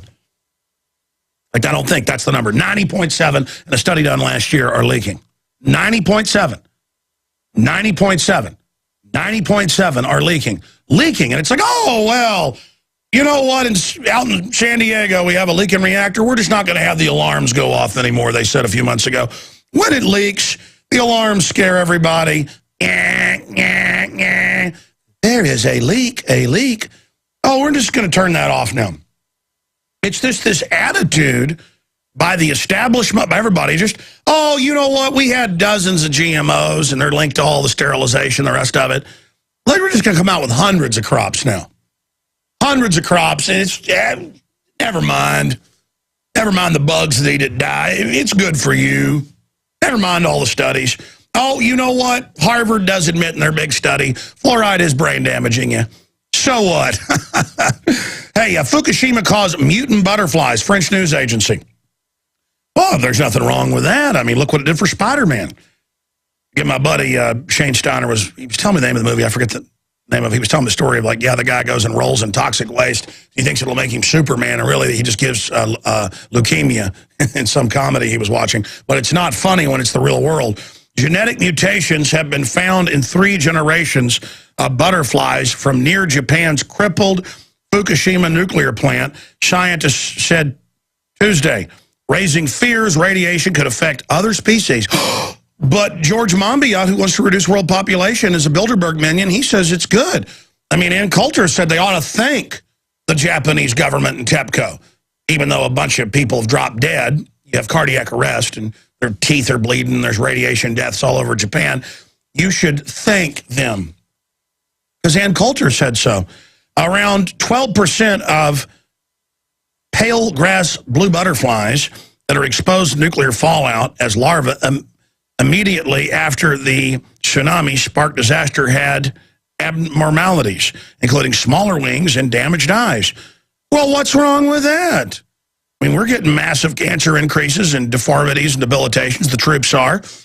But it's a 14-fold increase in deformities if you use DU in major studies. But, hey, you know, troops, they're going to have you use DU. It ignites in the barrel. But you're tough. You're tough. Yeah, you're going to die of kidney failure and lung cancer early. And, hey, your babies, you know, will have horrific deformities. But so what? It's not patriotic to complain. And butterflies shouldn't complain either. And all the kids dropping dead in Japanese schoolyards from heart failure from the radiation. Shouldn't worry about it. We'll be right back. Well, ladies and gentlemen, we've got a very special presentation lined up for you in the next 60 minutes. And I'm presenting this not because I think it, but because I know it, and I've seen the dramatic results. And this is a major revolution against the globalist. Getting the fluoride out of the water is, well, I'm going to talk more about it later in the hour. Getting the GMO out of our lives that they're trying to assault us with. But the trace elements, minerals, and vitamins, when you get it all together, it helps battle all the other stuff. But they want you sick, the medical system, Big Pharma, they don't want you to know. They knew in the 20s sodium fluoride brain damaged you. They know MSG is toxic and causes neurological disorders. And they know that most of these illnesses are mineral and vitamin deficiencies. Well, joining us is pharmacist, compounding pharmacist of more than 20 years, Ben Fuchs. He's a syndicated radio host here on the GCN network, GCNlive.com. And he joins us. He's part of InfoWarsTeam.com as well, and one of our advisors. We've got medical doctors, veterinarians, naturopaths, all advising us at InfoWarsTeam.com. You can see those videos posted there in Aaron's testimonial. But that's not why this is here today. That's not why we're covering this. We are going to engage in the public service. of going through everything, of going through all the vitamins, all the minerals, and then trace elements, just bam, bam, bam, quickly, and then we can go back through other issues that the system doesn't want you to know. I had a family member who I noticed was only drinking Coca-Colas about 5 years ago. They were old. They were pretty much going to die. And I just begged them. I said, if you will just start drinking water, your body, you're dehydrated because Coca-Cola and things and iced tea, you name it, is what is it called? A diuretic. It makes you urinate more. You drink 20 ounces, you urinate 25 ounces. I said, you look like beef jerky, you got to drink water. And they got mad at me and stuff and started drinking water and looked like a new person. Again, it's like simple. Your teeth will fall out and old wounds will open up and your hair will fall out if you don't get vitamin C. And we got these food deserts out there, not just in poor areas, everywhere. Pharmacist Ben Fuchs joins us after this break. He is waiting in the wings right now. In fact, Pharmacist Ben, we got 2 minutes till we got a break. Tell us what's coming up today. You've lined up an incredible presentation. Well, I got lots of stuff to talk about. Thank you for the intro, Alex. Thank you for the kind words. There's a lot of stuff in the news. I like the Consumer Reports article that came out a couple of weeks ago. 10 surprising dangers of vitamins and supplements. I'd love to be able to address that. There was a study that came out, I think it was last week, in the Journal of Nature Medicine. Chemotherapy can actually cause cancer. I thought that was pretty fascinating. Let's see. Statin drugs linked with development of cataracts. What else do you want to talk about here, Alex? There's the sugary drink ban in New York, and the digital pill they want you to swallow that will give doctors the real-time scoop on what's happening inside your body. That could be kind of interesting. How about dentists wanting us to drink more fluoride? They don't like bottled water because people aren't getting enough fluoride. We can talk about that too. Lots of stuff here we can talk about. Diabetes drugs raise the risk of bladder cancer. Statin drugs raise the risk of diabetes. There's tons of good stuff. I want to go over all those studies, but I heard your show a few days ago. Maybe it was just a couple days ago. And you were going over just this mineral, when you have this deficiency, does this vitamin deficiency does that, this pancreatic problem caused by this, and the system knows that. So, we talked a few days ago, and you sent a whole big rundown of documents and articles and studies, and so I want to go over just at first the different vitamins, and then what those deficiencies do, different minerals, what is needed, what the really cool cofactors are, trace elements, things like that, with pharmacist Ben Fuchs, and then we'll get into all those news items that you just mentioned straight ahead. I'm Alex Jones with pharmacist Ben Fuchs. InfoWarsTeam.com's got our latest videos up there right now. Well, he's back by popular demand. Thank you so much for joining us. I'm Alex Jones on this Wednesday, 15th day of August 2012 edition. Compounding pharmacist Ben Fuchs will be with us for the rest of the hour, syndicated radio host and an advisor to InfoWarsTeam.com. And we're going to get later into the fact they want to put statin drugs in the water. They want to put more fluoride in food for kids, even though the government admits it's killing them. They're saying don't eat yolk and eggs. It's more dangerous than smoking. Now they want to tax that.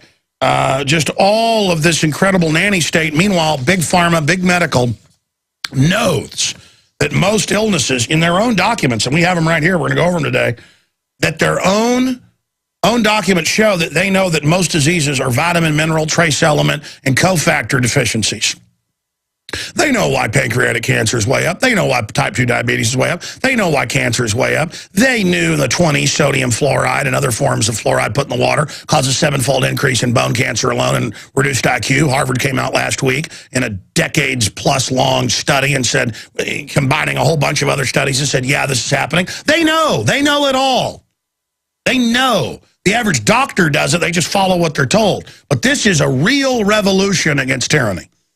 Just like the British, and I've told this story many times, 300-plus years ago, their Academy of Sciences, their Royal Academy, discovered whatever was in green vegetables and fruits, vitamin C later discovered, but they knew if you had that, your old wounds didn't open up, you stayed healthy, your teeth didn't fall out with scurvy. So all the other navies, the French, the Spanish, they made fun of them and called them limeys. And they made fun of Germans because they ate kraut. Ho, ho, you eat kraut. Ho, ho, you eat limes. Limeys. Brits are called limeys, but their navy was able to take over because of vitamin C.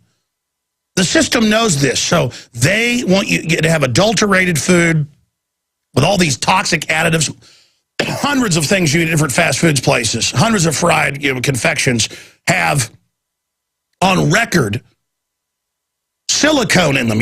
They can call it an additive and have you eat it. So here is pharmacist Ben Fuchs to run through vitamins, minerals, trace elements, and key cofactors that when you don't have them, they know is causing these debilitating disorders and diseases. Pharmacist Ben Fuchs, great to have you here today. Thank you, Alex. Appreciate it. You've got the floor. Start breaking it down. Okay, yeah. Well, it's interesting that you brought up vitamin C first, because truly vitamin C is the king of vitamins. It's so fundamental to health. It's pretty much impossible to think of a disease state or a breakdown state that vitamin C doesn't improve. The first thing that comes to mind with vitamin C deficiency is what you said, scurvy. But what's really important to understand about scurvy is the fact that you can have subclinical scurvy. By the time scurvy hits, you're in big trouble. But scurvy doesn't all of a sudden happen. Scurvy builds up. Scurvy is basically a disease where the body destroys itself. The body's main connective tissue protein is called collagen. Without vitamin C, you cannot make collagen, period. Collagen is not only the most fundamental structural protein in the body, it's the most fundamental protein in the body. Without collagen, without vitamin C, you can't make collagen. That means, number one, your blood vessels will not be strong. Ultimately, your blood vessels will break down. I think it's ironic how people are so focused on cholesterol and they're not focused on vitamin C, considering one of the ways the body patches up weak blood vessels is by depositing cholesterol plaques in those blood vessels. Dr. Matthias Rath has written extensively about this in a really neat book called Why Animals Don't Get Heart Attacks. And he talks about how animals make their own vitamin C, and animals don't get heart attacks because they make their own vitamin C and their blood vessels are strong and whole. How much of, one has to wonder when you see the link between vitamin C and the strength of blood vessels, how much of heart disease is simply a vitamin C deficiency disease. Not only that, but vitamin C is key, a fundamental player in the immune system. So if you're dealing with frequent colds, if you're getting cold sores... Well, hold on. Hold your horses there, pharmacist Ben Fuchs, because, or hold your rats, because the British manuals going back up to 300 years ago said if you can't find fresh green vegetables or fruits, eat rats. They had discovered that whatever was in the fruit was in the intestines of ship rats, and that they would then gobble the guts of rats raw. So again, what you just said, most mammals produce it. Why don't we produce our own vitamin C? Nobody really knows why, but they think it has something to do with the fact that we were eating fruits and vegetables. It turns out that certain gorillas, certain forms of gorillas, human beings, and guinea pigs of all critters are the only animals that don't make vitamin C. Squirrels make vitamin C. Horses make vitamin C, goats make vitamin C, and what's really fascinating, Alex, is when an animal is under stress, it makes more vitamin C. Your body's key stress gland, key stress handling structure, the adrenal glands, are very high in vitamin C, and when we're under stress of any kind, whether that's emotional stress, psychological stress, and certainly physical stress, you need more vitamin C. And this gets us to the whole topic of recommended daily allowances, the RDAs, which I call the ridiculous deficiency allowance. The RDA of vitamin C, the ridiculous deficiency allowance of vitamin C, according to the government, is 60 milligrams of vitamin C. A billy goat will make 100 times that much vitamin C when it's under stress, and it makes much more than the recommended daily allowance of vitamin C, even on a daily basis. This whole idea of vitamins being used simply to treat deficiency diseases is what gives rise to the recommended daily allowance that allows people to think, well, I'll just take this multiple vitamin with the RDAs and I'll be fine. Or I better not take more than the RDAs or I'll be in big trouble. Nothing speaks to this fallacy more than the idea that you only need 55 or 60 milligrams of vitamin C. So your point's well taken. Animals are making their own vitamin C. We're not. That means you gotta be supplementing. It's going to be very difficult to get your vitamin C out of food. And in fact, Alice, it's very difficult to get all of the vitamins you need from food anyway. For example, with vitamin E, the recommended daily allowance of vitamin E is 14 international units. Every study that's ever been done on the protective benefits of vitamin E show that you need 400 international units of vitamin E, and even the most vitamin E dense foods are only going to give you about 40 international units. So with vitamin E, with vitamin C, with the B complex, you're not going to be able to get what you need from food, even under the best of circumstances. And this is why it's so important to supplement if you're healthy, and if you're sick, it is unspeakably important to get yourself on a good nutritional supplement program. So vitamin C for the connective tissue in the body. By the way, bones, a lot of people are under the impression that all you need to do is take calcium for your bones.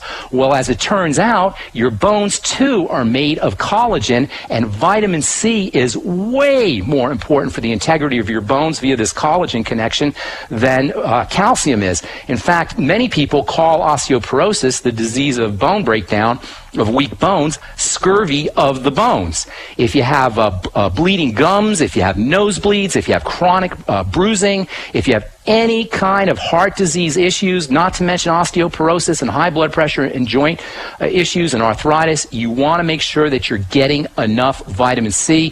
For people who are interested in skin health, vitamin C can be amazingly helpful for protecting your skin from the sun. In fact, as it turns out, using nutritional supplements is way more important for protecting your skin from the sun than any toxic sunscreen you could ever put on. And vitamin C is the king of sun protection vitamins. For folks who are out there in the sun, get some vitamin C in your body. You can even use vitamin C topically as a cream, and it's got wonderful benefits that way too. Oh no, I've been using this vitamin C facial cream my wife's got. It's awesome, and I've really seen it make my skin a lot healthier. And obviously, Beyond Tangy Tangerine or Pollen Burst Plus, things like that available at InfoWarsTeam.com. That would obviously be some of the best sources of vitamin C. Heck yes, you're getting 1,000 milligrams of vitamin C per 2 scoops of the Beyond Tangy Tangerine. You know, here's the thing about the BTT, which you mentioned, the Beyond Tangy Tangerine and the Pollen Burst. They're liquid, and the rate-limiting step in how much value you're going to get out of nutritional supplementation. If you understand how important nutritional supplementation is, and you don't have to do much reading to understand how important it is, then it becomes vital to recognize it's not so much what you're taking in, but it's what you're absorbing. And if you're one of the 80 million or more Americans who are dealing with digestive issues, bile issues, gallbladder issues, gastritis, pancreatitis, you can take supplements, but you may not be getting the value of them. And you need those really big dosages from what I've read and studied from yourself and others to really have the full effect, but you'd have to drink 2 or 3 containers of orange juice to get the same vitamin C in a Beyond Tangy Tangerine scoop. And then you'd be getting all of that bad overload of fructose that attacks the liver and everything else. Not to mention the pesticides as well. So, no, orange juice has got a very small amount of vitamin C. You get about 30 or 40 milligrams of vitamin C in a glass of orange juice, and then, of course, you're exposing yourself to all that sugar and all those pesticides. One of the neat things about the Beyond Tangy Tangerine is the liquid format. And so if you're dealing with digestive distress, but you understand you want to get on a nutritional supplement program, you understand how important it is, please take a shot at liquid nutrition. Please take a shot at products like the Beyond Tangy Tangerine that will... Well, exactly, but expanding on that, it's got all the other vitamins, minerals, trace elements, cofactors together to supercharge it. And I want to talk about how things work together when we come back. But separately, folks, green leafy vegetables, berries, there's a lot of great ways to get vitamin C as well. It's just the products at InfoWarsTeam.com. They're discounted, or what I'm using and what Aaron Dykes lost 92 pounds with, even though it's not advertised as a weight loss product. The food is so devoid of nutrients now because of the played out soils. You're eating and eating and eating empty calories, trying to simply get the vitamins and minerals you need. And so that's why when you finally get the vitamins and minerals you need, you don't have those cravings as bad anymore, and you can lose the weight. But see, we've only covered one vitamin, vitamin C, the King Daddy that I started with, that you started with. We didn't plan to do that. That was just, we're on the same page. Pharmacist Ben Fuchs, one of the top compounding pharmacists out there in the country, syndicated talk show host. When we come back, let's race through the other vitamins, then the minerals, then trace elements and key cofactors, because I want to know this. I was listening to your show a few days ago and just riveted, and I said, get me Ben Fuchs. And we talked off air. We got this whole file together. We just spent 20 minutes on one vitamin. Get your notepads ready, because we're going to run down the line here with info Big Brother doesn't want you to know. So when Old folks go in with Alzheimer's and big rot holes in their arms where their skin is falling apart and their teeth have all fallen out. The doctors don't say, hey, you have scurvy. They just send them home to rot and die. Because Big Pharma doesn't make money if they say, hey, go eat some blueberries. Or go take naturally derived, say, rose hemp, vitamin C or something. Don't, it doesn't matter. Linus Pauling won 2 Nobel Prizes, one of them for discovering how powerful that, the vitamin C is magic. This is a short 6-minute segment, long segment coming up. Okay, pharmacist Ben Fuchs. We're going to post this video of this interview at InfoWarsTeam.com. If anybody's listening on the radio and wants to see the video of it and some of the documents we're going to be going over, it'll be posted by tomorrow at InfoWarsTeam.com. Continue. Let's race through the other vitamins right now and what they're directly linked to if you don't have them. Vitamin E, brain health, dry skin. These are deficiencies in vitamin E. Vitamin E deficiencies are associated with problems with thinking, with brain problems, with dementias, with macular degeneration, with eye disease, with impotence, with infertility. By the way, there's an infertility epidemic in this country. Vitamin E is known as the fertility vitamin. The technical name for vitamin E is tocopherol, which means to bear children. Deficiencies in vitamin E are associated with prostate disease, another epidemic. Deficiencies in vitamin E can cause skin problems like hyperpigmentation, dark spots, another seeming epidemic. Then there's the B complex, which is a series of vitamins that are found in nature. The B complex are the energy vitamins if you're feeling sluggish, if you're feeling lethargic, if you have brain fog. All of these are associated with B complex deficiencies. The more sugar you eat, the more deficient you're going to be in key B vitamins. There's a B vitamin that is so fundamental for brain health that Dr. Abram Hoffer wrote a book called Orthomolecular Psychiatry talking about treating schizophrenia successfully. That's B12. That's B3. B3, I'm sorry. But B12 is unspeakably important. If you have any digestive issues, you're going to be deficient in B12. B12 is critical for the nervous system and for the blood system, and many people are deficient in B12 and don't notice it. If you have any gastritis or low stomach acid issues, you're going to have problems absorbing B12. Vitamin B3, by the way, is wonderful for treating social anxiety disorder or jitteriness or just generalized anxiety. Deficiencies in vitamin B3 are associated with brain fog, learning disabilities, cholesterol. It's a more powerful cholesterol-lowering drug than any statin drug, simply vitamin B3 niacin. And you can read all about that all over. It's all over the internet about niacin for lowering cholesterol, if you so desire to lower cholesterol. Vitamin D. Everybody's heard about vitamin D these days. Vitamin D is an immune-boosting vitamin.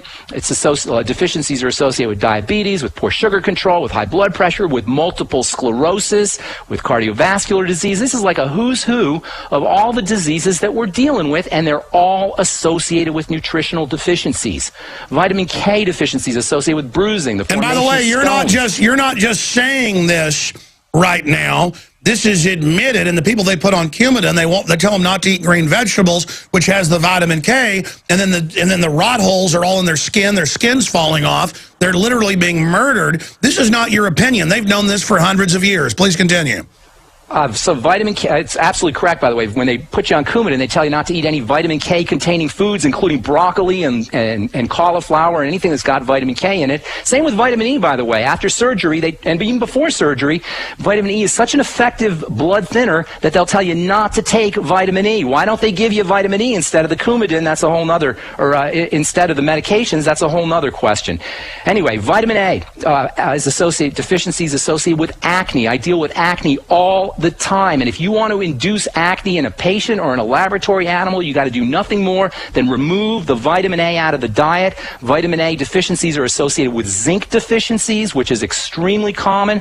Vitamin A deficiencies can be linked to psoriasis, to eczema, to dry skin, to dry lips, to cardiovascular disease, depressions in the immune system, digestive distress, leaky gut syndrome, osteoporosis. Deficiencies in zinc, my favorite mineral, associated with acne, eczema, poor wound repair. Zinc is absolutely vital for growing protein for children. I know multiple women who are pretty young who have the epidemic of their hair falling out because they're on diets and all this stuff, that their hair came back when they were on Beyond Tangy Tangerine for 6 months. I mean, the hair came back. I watched it. That's not surprising to me. You're getting a healthy dose of nutrients, and you're getting them in liquid format, easy to absorb fashion. That's a neat thing, by the way, about the Beyond Tangy Tangerine and liquid nutrition is you notice results quickly. This isn't like a 30-day kind of thing. You notice results in days, sometimes in doses, sometimes in 1 or 2 doses. And the great thing about the human body in deficiency states is the more deficient you are, the faster your body responds. The more weight you need to lose, the faster you'll lose the weight. The more nutritionally deficient you are, the faster your body will absorb the nutrients. That means the sicker you are. people that are really skinny gain weight on it. Your body knows what to do with these tools. We'll be back with the rest of vitamins, minerals, trace elements. All right, let's go back to Ben Fuchs. It's hard to turn that off. Let me tell you something, folks. I promote what I believe in, and I'm going to do a plug right here for the longevity products. Discounted if you sign up for $10 like Costco. You get discounts at InfoWarsTeam.com, and your purchase supports us. They've got the Just Out with my ugly face on the cover. Pollen Burst Plus with the currant berries from New Zealand, little added boost of antioxidants on top of all the bees and the minerals and the bee pollen and all the stuff that's in there. The Beyond Tangy Tangerine, everything. InfoWarsTeam.com. 877-551-1301. 877-551-1301. If you want to call and be a distributor or got any questions or want to talk to some of the folks at the InfoWars team, a lot of people that end up being distributors end up working for the crew here. This stuff has taken the country by storm through our radio show. I know that it's boosted the overall longevity sales, period, outside of what I'm doing, about 35% the last year, because people buy what really works, okay? Again, I've been promoting this 2 years, knew it was good, didn't really, I stuck my toe in, though. It was just another sponsorship of something I believed in, but I wasn't. When I saw with Aaron and then my family and my mother, who's a triathlete, and everybody else, and then women I know whose hair was falling out and the hair came back in, I mean, because it wasn't a hormonal issue, it was a nutrient thing. Nails growing faster. I don't want to get into personal stuff, but I never had a really oily skin, but I get some, you know, blackheads and stuff, just almost gone. I mean, really dramatic effects. The only problem is I feel like I'm 18 again, and I'm super aggressive. I mean, super aggressive, where I'm just ready to get in fights almost instantly. But that's, most people, it doesn't do that, okay? That's just how I am, okay? I've always been aggressive. And going back to Ben Fuchs, I know a lot of these, having this mix also has boosted my testosterone. Naturally, I'm not going to get into how I know that's happened. But men know when you've got a boosted testosterone, how you know that. The point is, this is real. Now, can you do this through other products? Yeah, it'll cost you more. We've even looked at it. It costs a lot more to try to get everything you get in just a few longevity products, the Alex Pack, with the Osteo FX, the Essential Fatty Acids, the Beyond Tangy Tangerine, and the Pollen Burst Plus. You do that, you get everything. They've got a lot of other little specialty cofactors and things. And I'm going to stop plugging now. That's not why Ben Fuchs is on. We can do 2 hours on this. You can get clean water. You can get the basic vitamins, basic minerals, huge dosages of vitamin C, and just see what it does for you. Try some other company. Just please. In fact, Ben, before we get back to the minerals and vitamins, we've covered about 10% of them. We got a race now. Because I haven't heard you talk about this specifically. I found that if I drink more clean water as well, that's essential. And I've seen that help family before I even woke up to this other stuff. I had like great uncles and people who I'd sit there watch drinking coffee and tea all day. And I said, do you drink water? And they can hardly get out of their chair. And they're like, no. And I go, you're all shriveled up. You're dehydrated. Do you know that's a diuretic? I don't want to hear it. I'm like, hey, listen, I brought them literature, said, if you want to feel better, do this. And it was like a new person just off water. So we're not selling water, by the way. We think you should purify it. I mean, but there's a lot of stuff hidden in plain view. The system knows this. Pharmacist Ben Fuchs, how important is water? Please, more water means more blood. More blood means more oxygen and more nutrition, and you don't need to know anything more than that, especially, by the way, first thing in the morning. First thing in the morning, we tend to be dehydrated because usually we've gone to the bathroom once or twice and we haven't replaced our fluids for 6 or 8 hours. So first thing in the morning, you're dehydrated. When you drink more water, immediately, within moments, you have more blood volume. More blood volume means more nutrients and more oxygen, and by the way, for diabetics, drinking more water is absolutely vital, and we know 30% of Americans are either pre-diabetic or diabetic. Drinking more water will dilute your blood sugar too. So if you're having it's the garbage man. It helps carry away all the trash. It makes your blood volume higher, and it delivers more nutrients to your tissues. When you have high blood pressure, by the way, and almost 80 to 100 million Americans are dealing with high blood pressure issues, that's a sign that your body is trying to deliver more nutrients and more oxygen to the tissues. Simply drinking more water, by virtue of the fact that it will deliver more nutrients to your body's cells, will allow your blood pressure to relax. So drinking more water is important for brain health. It's important for nutrient delivery. It's important for detoxification. But that doesn't make Big Pharma, who happen to be eugenicists, more money, so they don't ever tell you about that at the doctor's office. Let's continue with the vitamins, minerals, trace elements, cofactors. Race through them. EFAs, essential fatty acids. I don't know if you could come up with one supplement that's more important than essential fatty acids. They are a must-have nutritional supplement. They're very difficult to get out of foods because of processing. Deficiencies in EFAs will wreak havoc on your hormone system. It'll wreak havoc on your skin. You cannot make collagen for your skin. Like with vitamin C, you can't make collagen without essential fatty acids. You can't make the skin's barrier, so you'll be dealing with all kinds of skin problems. You'll have joint stiffness. You'll have pain in your joints. You'll have poor wound repair. If you're a woman, you'll be dealing with PMS. Essential fatty acids are almost like a cure for premenstrual syndrome issues.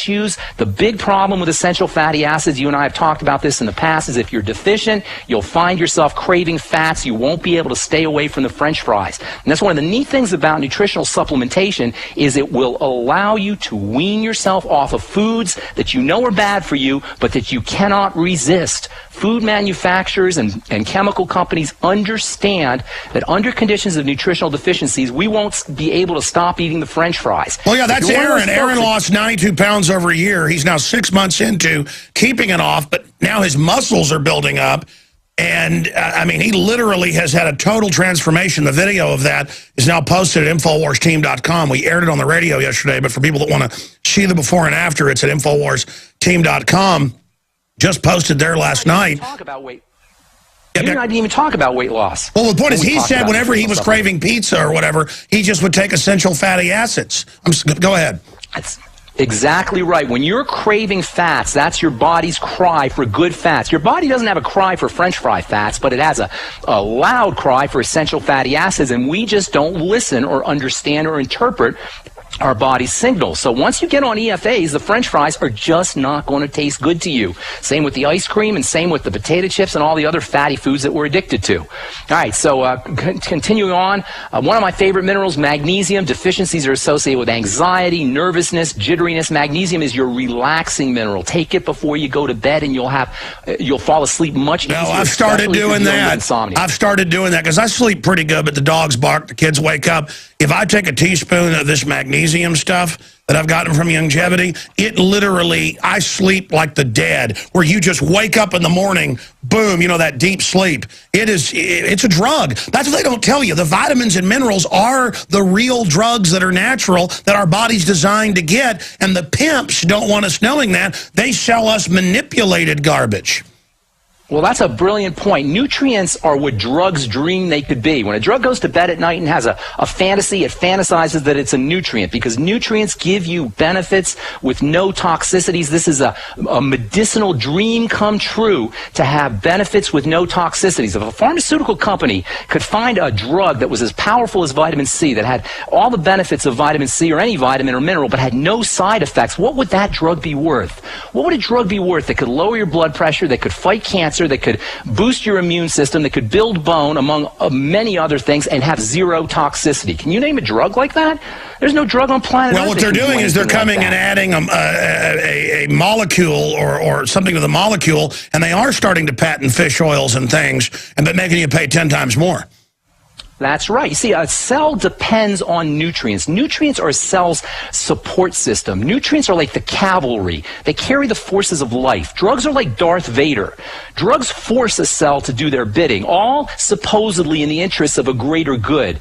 Drugs are like communist dictators, like Mao. They suppose in the interest of the greater good of the body, they poison the individual cells. Nutrients are like your family. Nutrients work with cells. Drugs work against a cell. That's all you need to know right there. Nutrients work with the cell's chemistry. They are the support system for a cell. Drugs work against a cell. From a cell perspective, they are the quintessential adversary. They are poisons, literally. They are handled by the body's poison control system. And this whole idea of medications and drugs and prescriptions being handled by the poison control system in the body, which is impeccable, this whole idea of drugs being handled this way has two important implications. Number one, it depletes your body's of nutrients. The more prescription drugs you're taking, the more nutritional deficiencies you will have. Nutrients that are typically not replaced. And also, secondly, focusing on drugs makes it more likely that not all other things will get cleared out. If your poison control system is overwhelmed from detoxifying your statin drugs or from detoxifying your antibiotics or detoxifying whatever medications you're on, your immune system turns off and you get cancer. You'll be depleting your body's ability to handle these cancer-causing substances. You're going to be depleting your impeccable poison control system's energy. You'll be increasing the risks of poisons being built up, and even worse, you're going to be building up toxic intermediaries. And this is a point that's missed when we hear about drugs. We hear about side effects, and they're hideous. But even worse, you're depleting your body's ability to handle poisons. You're depleting your body's ability to handle cancer-causing substances. You're depleting your body's ability to handle substances that cause disease, and you may not even make the connection between the two. There's not a single drug on planet Earth that can heal anything in the body. They are simply there to change test markers and to eliminate symptoms. On the other hand, by using nutritional supplements, you can literally reverse the disease process. That's the beauty of good nutrition, and that's why I'm a nutritional pharmacist, Alex. That's why I practice nutrition instead of dispensing toxic pharmaceutical drugs, because nutrients are the quintessential premier medicines. They are the very definition of what a medicine should be, with no toxicity. All right, continuing here. Let's get into, we've gotten into magnesium. We've gotten into fatty acids. Let's get into selenium. Then let's get into other minerals, cofactors, and some of the things from your research and other major studies. Some of the other things that have been found that really supercharge things and help your body use all of these things in concert. Selenium is unbelievably important for the body's detox system. We just talked about the poison control system. There's a chemical in the body called glutathione. Some of your listeners may have heard of glutathione. Glutathione is your master cancer fighter. It's your master antioxidant. It's your master detoxification element. And it runs on a little selenium battery. It's one of the neat things about minerals is they function electromagnetically as batteries that charge enzymes, and one of the most important enzymes that selenium charges is glutathione. Without selenium, you can't make this master cancer fighter. Selenium is also an important component in thyroid health. If you're hypothyroid, you definitely want to think about getting on selenium. Selenium deficiency is associated with muscle weakness, it's associated with fatigue, it's associated with joint disease. Selenium deficiency can cause miscarriages and birth defects, and perhaps most importantly, selenium deficiency is associated with cardiovascular disease, which is the leading killer in this country and around the world. And you don't need very much selenium. Just the amount of selenium that would fit on a couple of pinheads is all you need as a daily dose to assure that you don't suffer from these deficiency diseases. That's a tiny, tiny little bit of this very important substance, selenium. And selenium is one that you can take too much of, and that's why when you're using a nutritional supplement program, something like the Beyond Tangy Tangerine, you don't have to concern yourself with the doses as much because the formulators have taken care of those dosages for you. All right, let's talk about this, and then I want to go into some of the current news items that you wanted to mention. And there's other key cofactors and things like what you were just mentioning, but why are they attacking eggs and even whey protein? I guess they don't want us healthy. LA Times says eating whole eggs is dangerous as smoking, but then our brain is mainly made out of these good cholesterols. Is it true that we should be on a low-fat diet?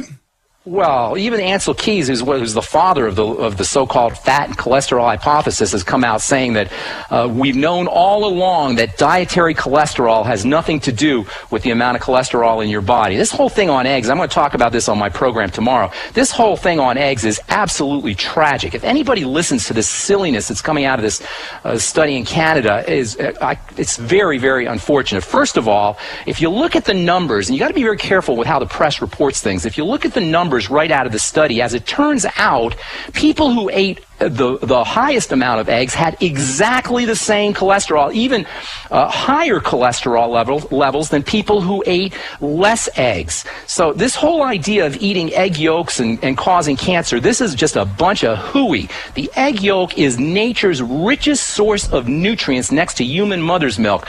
And not in the white. The nutrients are not in the white when it comes to an egg. They're in the yolk. And I'm talking vitamin A. I'm talking the B complex. I'm talking vitamin K. I'm talking essential fatty acids, magnesium, calcium, vitamin D, copper, iron, manganese, selenium, zinc. These are all Well, they even tell yolk. people that have epilepsy eat more eggs because it's been associated with helping the brain. I mean, this is known. So why are they... I mean, if they're going to put taxes on cigarettes, I guess now they're saying eggs are bad. Bloomberg wants to tax salt. He wants to tax... soft drinks, again, making themselves the good guys while ignoring all the real problems. Are they doing that, knowing they're killing us with the nanny state, so that they can selectively take control? And yeah, you know, that's a point that's well taken. But you know what? We got to take the control back. This idea of nutritional supplementation is one of the best ways that you can take charge of your health and not depend on the doctor. And Alex, what's going to happen if we end up with this Obamacare thing, with managed care, government-mandated managed care, government-mandated HMOs? This is going to be an unmitigated health disaster, and our best protection is to understand how to use nutritional supplementation. And by the way, as far as this study goes on egg yolks, look to see who these scientists who came up with this study, Dr. David Spence, the Canadian authors, David Spence and David Jenkins and Jean Davignon, see who these guys get paid for, and guess who you will find is writing the checks? AstraZeneca and the cholesterol, the drug companies that sure, make they want to say it's the cholesterol that's bad, not imbalances in the body. And at the same time, they want to put statins in the water, even of children. So they're creating this world where the building blocks of our body are listed as evil, so they can tax them and regulate them and control them, not letting us have access to it. No, they don't want us to know that they've produced artificial food designed to make us sick and mentally ill. They don't want you to know if you can't sleep, it's magnesium. They got a deadly Class 3 narcotic for you. They don't want you to know you got rot holes in your skin because you don't have enough vitamin C. You got zits all over the place. They don't want you to know any of this stuff. By the way, Paul Watson's article is very powerful. It's up at Infowars.com and PrisonPlanet.com. DHS classifies new ammo purchases following controversy as they buy even more than $1.4 billion. And all these different agencies are getting it. The Post Office, the Social Security Administration, the National Weather Association. And one of the commenters makes a point I've been meaning to make. Google excluded income is their name. And it's fact. Hollow point bullets are illegal to use in war. Yep. Hollow point bullets are too expensive for practice uses. Correct? Hollow points are for our heads and torso and arms and legs. Yeah, I mean, these are bullets for us, 1.4 billion bullets. Ben, I just had to ask you, because you're a smart guy, what is your take on armored pillboxes, checkpoints getting set up, and 1.4+ billion rounds of ammo for us? I mean, what are these criminal lunatics planning? Well, you know, it gets to what you were saying before we went to the break. We are at risk of losing our individual freedoms because we're not paying attention and we've abdicated our personal responsibility. When it comes to our health, nothing is more dramatic than this idea of medicalizing everything. The articles we were going to talk about, should doctors treat lack of exercise as a medical condition? We'll do a little bit of overdrive to get into that. But yeah, I mean, here's my frustration. I've seen it work with family, Aaron Dykes. I lost 40 pounds. pounds, and then just am not in the habit of taking stuff all day, so I quit doing it. Now I'm back on it. Even when I know it's real myself, I'm so weak I can't fully commit, Ben. Well, you know what? You can't fully commit until you do, because once you do, you would not want to. Once you do commit, you're not going to be want to be without your Beyond Tangy Tangerine, your nutritional supplements. And it may well, no, I mean I take them once or twice a day, but you're supposed to take them, 3-4 times a day. My point is, I've already seen dramatic results. I just can't believe how real this is and how hidden in plain view. Like, drink more water, Right. Oh, here's another one. Just breathing. One of the most powerful ways to lower your blood pressure is to practice diaphragmatic breathing. Simple oxygen can drop your blood pressure and get you off your antihypertensive drugs, your calcium channel blockers, and your beta blockers. And by the way, Alex, among the deadliest drugs of all, and there's a lot of deadly drugs, are these antihypertensive drugs. Now they want to give you the poly pill, which is a combination of different 3 or 4 antihypertensive drugs that you take in one pill. That's what I wanted to ask you next. And your body's doing all this hyper stuff to keep you alive. You block it, you end up killing yourself. What do you make of all the big pharma documents in like 5 companies the last month coming out where they know their drugs are killing us and have no benefit and are laughing at us? I mean, they're so evil. Have you heard about Propecia, the baldness drug now? Yes, tell us.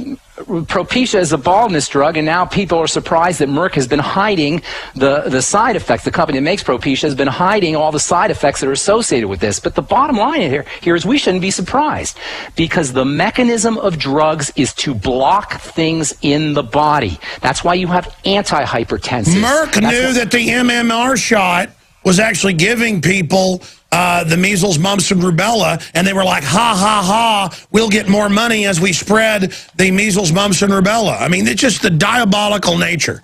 It is diabolical. That's exactly right. You're playing with the body's chemistry. If you're on a prescription drug, Alex, your number one health objective needs to be to figure out how to get off that prescription drug. If you're on a prescription drug, it's not a matter of losing weight. It's not a matter of going to the gym. It's not a matter of eating better. It's a matter of getting off that prescription drug because it's killing you. And nutritional supplementation is your best strategy. Yeah, again, because supplements work with the body. We're designed for those. Drugs go, like you said, Darth Vader put a gun to your head, whereas the natural stuff just works with the body as a family, symbiotic, incredible, InfoWarsTeam.com. All right, ladies and gentlemen, we have now come back and reached our tail. This is the 4th hour we're starting. We're live, but retransmission coming up. Pharmacist Ben Fuchs is working with us over at InfoWarsTeam.com. Went through a lot of the vitamins and minerals and known illnesses and diseases that are triggered by lack of that. But there's no way these medical doctors are that stupid that when they see people coming in with rot holes and their skin falling off, they don't ask, hey, do you eat leafy vegetables and fruits? Are you taking any vitamin C? No, instead they got some, antibiotic for them because they got rot holes or whatever. Or if you got, acne everywhere, they don't tell you, hey, it's this vitamin, this mineral. They got a bunch of topical stuff for you and acids to dry out your skin. I mean, that's a perfect example right there. I know you're really a big skin expert. Finishing up with some of the news articles you wanted to hit. Fluoride. I want to talk about this dentist who's telling us that bottled water might be bad for kids' teeth because it doesn't have fluoride. And I love how the mainstream media just jumped all over this. If you look at any website... well, it's a hoax. The government's being forced to take it out of the water, admitting it's deadly, but have one dentist come out, they can all act like it's good because he says so. Well, fluoride singularly upsets the brain, especially a gland in the brain called the pineal gland, which takes up fluoride faster than any other tissue in the body. The pineal gland is the center of melatonin production, of serotonin production, and we know that serotonin drugs are the best-selling drugs in the world. The pineal gland is responsible for how we perceive reality itself, and it is singularly dependent on minerals like iodine. By the way, iodine supplementation is one of the best ways to protect yourself from fluoride. For people who are stuck drinking tap water, which I definitely don't recommend, but if you're stuck drinking it, make sure that you're using iodine supplementation. The pineal gland loves iodine. It will take in fluoride under iodine deficiency states. And this whole idea of bottled water is another problem too. I mean, our only option really is bottled water, but there are plasticizers in bottles that are also a big problem. Some of them act like estrogen. If you're stuck drinking bottled water, and because you don't want to drink tap water, make sure that you're using nutritional supplements that will protect you from some of the toxicity associated with these bottled water ingredients. Ingredients in the bottles of bottled water. Essential fatty acids are very, very important in this regard. So essential fatty acids helps block or take away the BPA? It'll help protect your estrogen, your hormone system from some of the estrogen mimicking effects of BPA. Because if you've got a flood of the good stuff, it'll bond instead of your body being desperate. I mean, that's like the thyroid, right? It'll pick up the toxic stuff if you don't have the good iodine, right? Exactly. For folks worried about radioactivity, for folks worried about heavy metals, when you give yourself the good stuff, your body will selectively take that in. As far as this bisphenol A and some of the hardeners that they use in plastics that act like estrogen mimics, and it's other things too. Cosmetics can act like estrogen mimics. Preservatives can act like estrogen mimics. Fragrances and perfumes can mimic estrogen. To protect yourself from estrogen mimics, you want to use essential fatty acids. You want to use foods like broccoli and cauliflower, the cruciferous vegetables, and you want to make sure you're getting enough iodine. This is so important. I don't hear anybody talking about the importance of iodine for protection against excess estrogen, for protection of the pineal gland, for protection of the breast tissue, for protection of the adrenal glands. People will tell you, doctors will tell you, oh, you get enough iodine from iodized salt. Not true.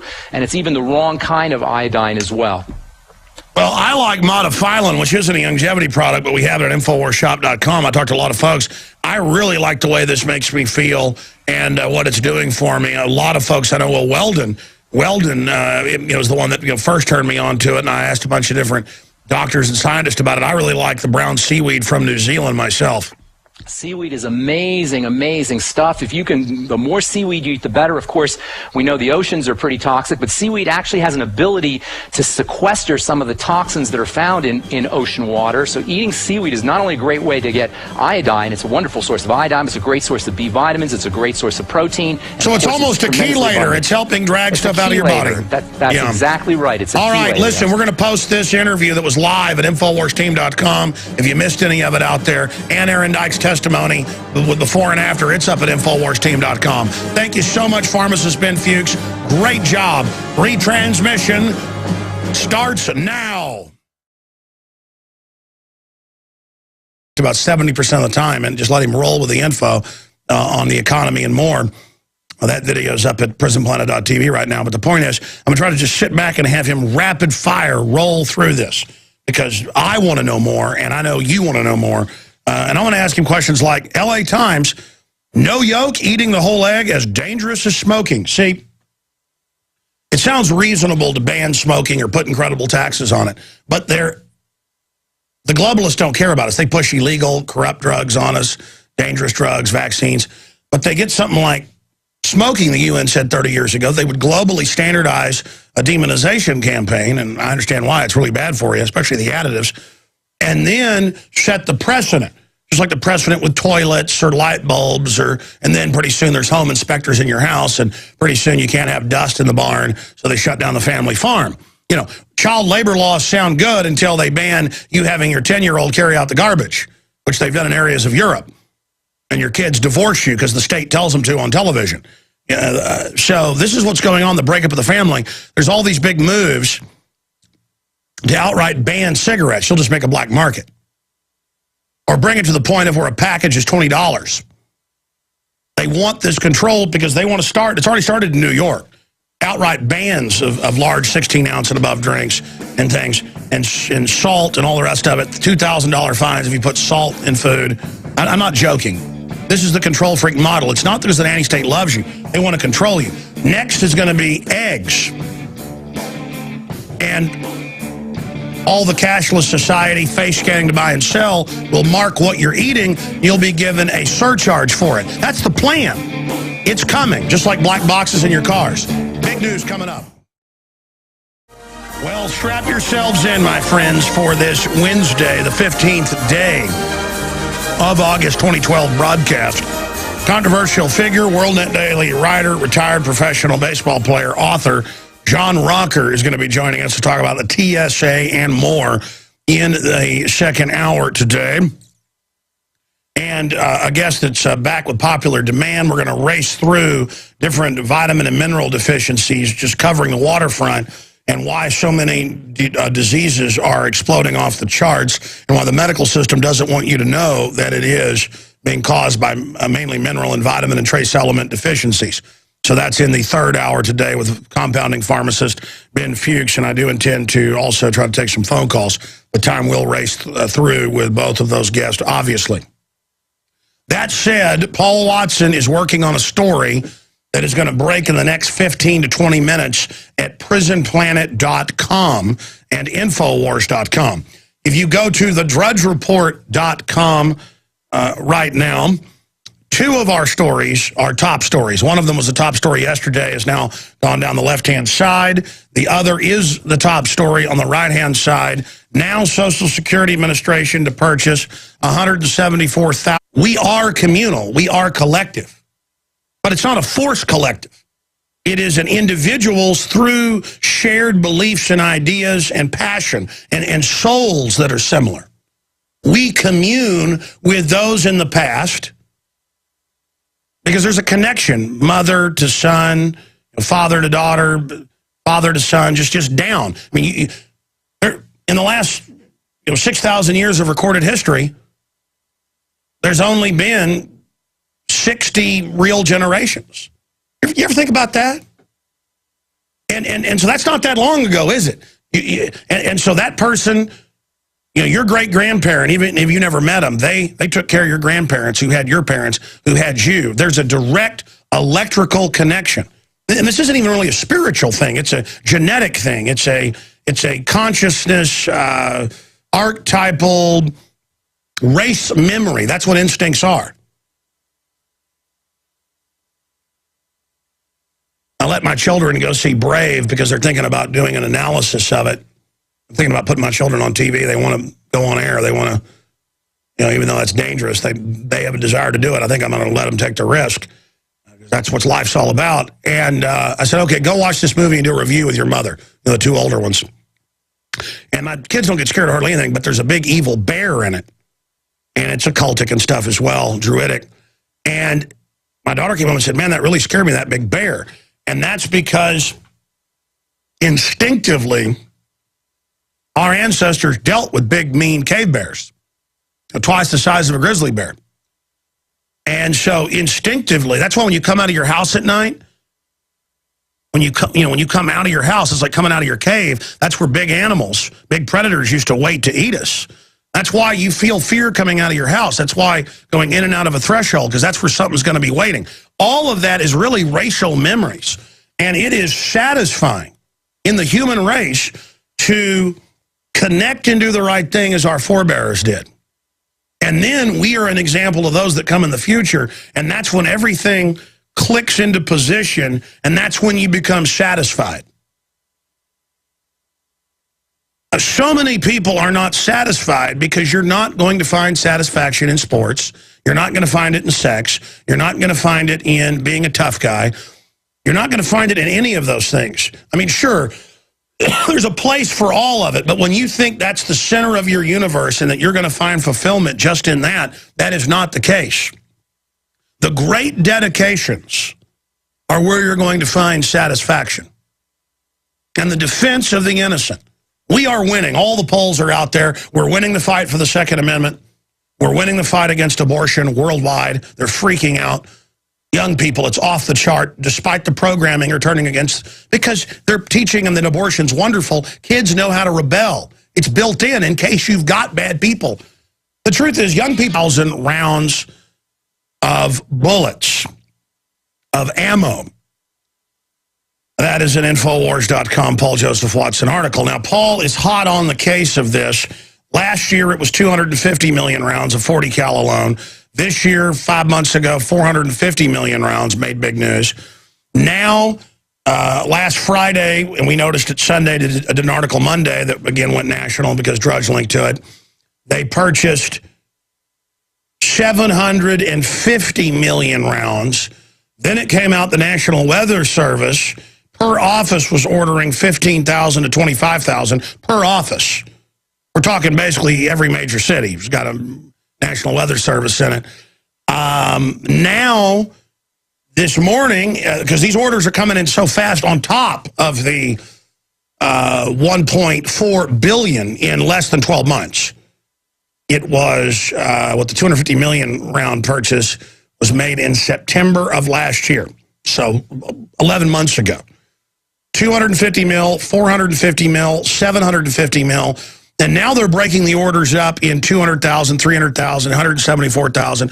Now they're flooding in. And guess what happened? This is breaking in the next 20 minutes. Homeland Security illegally, with new purchase orders yesterday, because they know under federal law, unless mandated by Congress and the National Security Council in consultation with the National Security Committee in the House of Representatives and the Senate, if they don't have authorization and a mandate from Congress, they cannot classify something. Homeland Security has now blacked out new orders for more ammo on top of the $1.4 billion that went out yesterday. Watson is in there every morning. He's working at 2 a.m. our time because he's in England 6 hours ahead of Central. So when I'm sawing logs at 6 a.m., Watson's already up. And they have now blacked it out in the purchase orders. You can go into the federal government websites. By law, they have to list the open contracts there. It's not classified. In fact, it's not even listed restricted. And it lists that they put these bids out and that they're making these purchases, and they blacked it out. And ladies and gentlemen, he's got screenshots of it all. It's so ham-fisted that they didn't run it through a machine that blacked it out like the CIA. They used black markers. We blew it up. You can read what it is. They can't. These lazy people are too out of control, criminal-wise, to even black it out. By the way, it's illegal. And I looked it up. Watson's adding that to his article. We had a consultation, a little talk before I went live on air today. And I went and looked it up from my memory. It's not a congressional mandate. That's why it's put on that public bid process. That's why it's listed. They have illegally blacked this out. Now, don't expect Congress to take them to the woodshed for it. But Watson has now found some of these national endowment groups for democracy and others connected to these ammo purchases, and now we know why they're getting so many. Watson is ferreting this out right now. This is not confirmed, but we have the linkage. It appears a large portion of the 1.4 billion plus is being shipped to Turkey and then into Syria. So the bullets are going to Al-Qaeda. I mean, you can't make this up. It's an Iran-Contra situation by Hillary over there. And that's why they're blacking out these bullets. It doesn't matter. I tell you, man, it's Fast and Furious where they ship 20,000 guns, hand grenades, not just to Mexico, but to Honduras. And inside the U.S., Chicago, Illinois, Indianapolis, Indiana, Tampa, Florida. Yeah, they ship guns there, too. To gangs that are killing gangs they want to knock out. I mean, these are just mafia people. Like, I shouldn't be sitting around laughing at them. I can feel the wings of the angel of death flapping around. Wouldn't be here if it wasn't for God and your prayers. And by the way, I just want to say that here today. I am so incredibly thankful that I was ever born. I'm so incredibly thankful to my family, to my wife, my children, and their courage.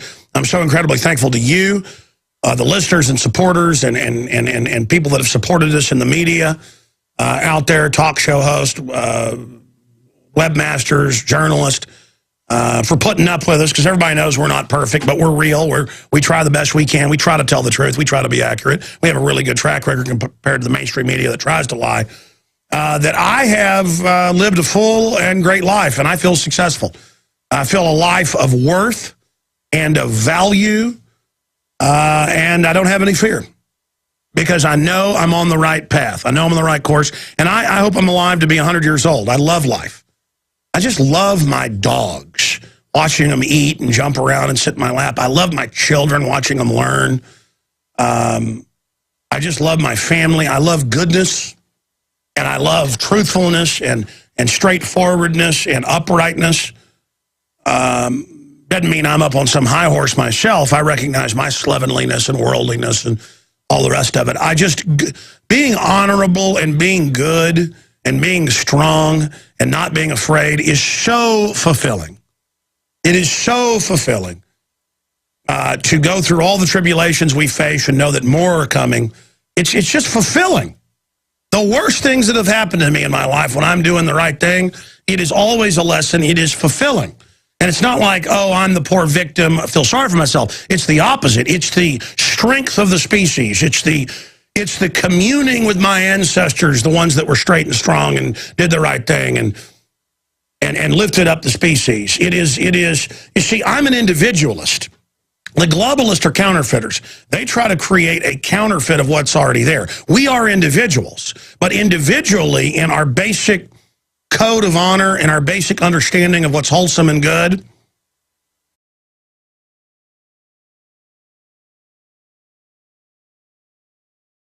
it is your prisonplanet.tv memberships that fund so much of what we do here in this operation. And then we're more than happy for the TV show after it's aired live, then be leaked out onto the web to tens of millions of people. That's our goal.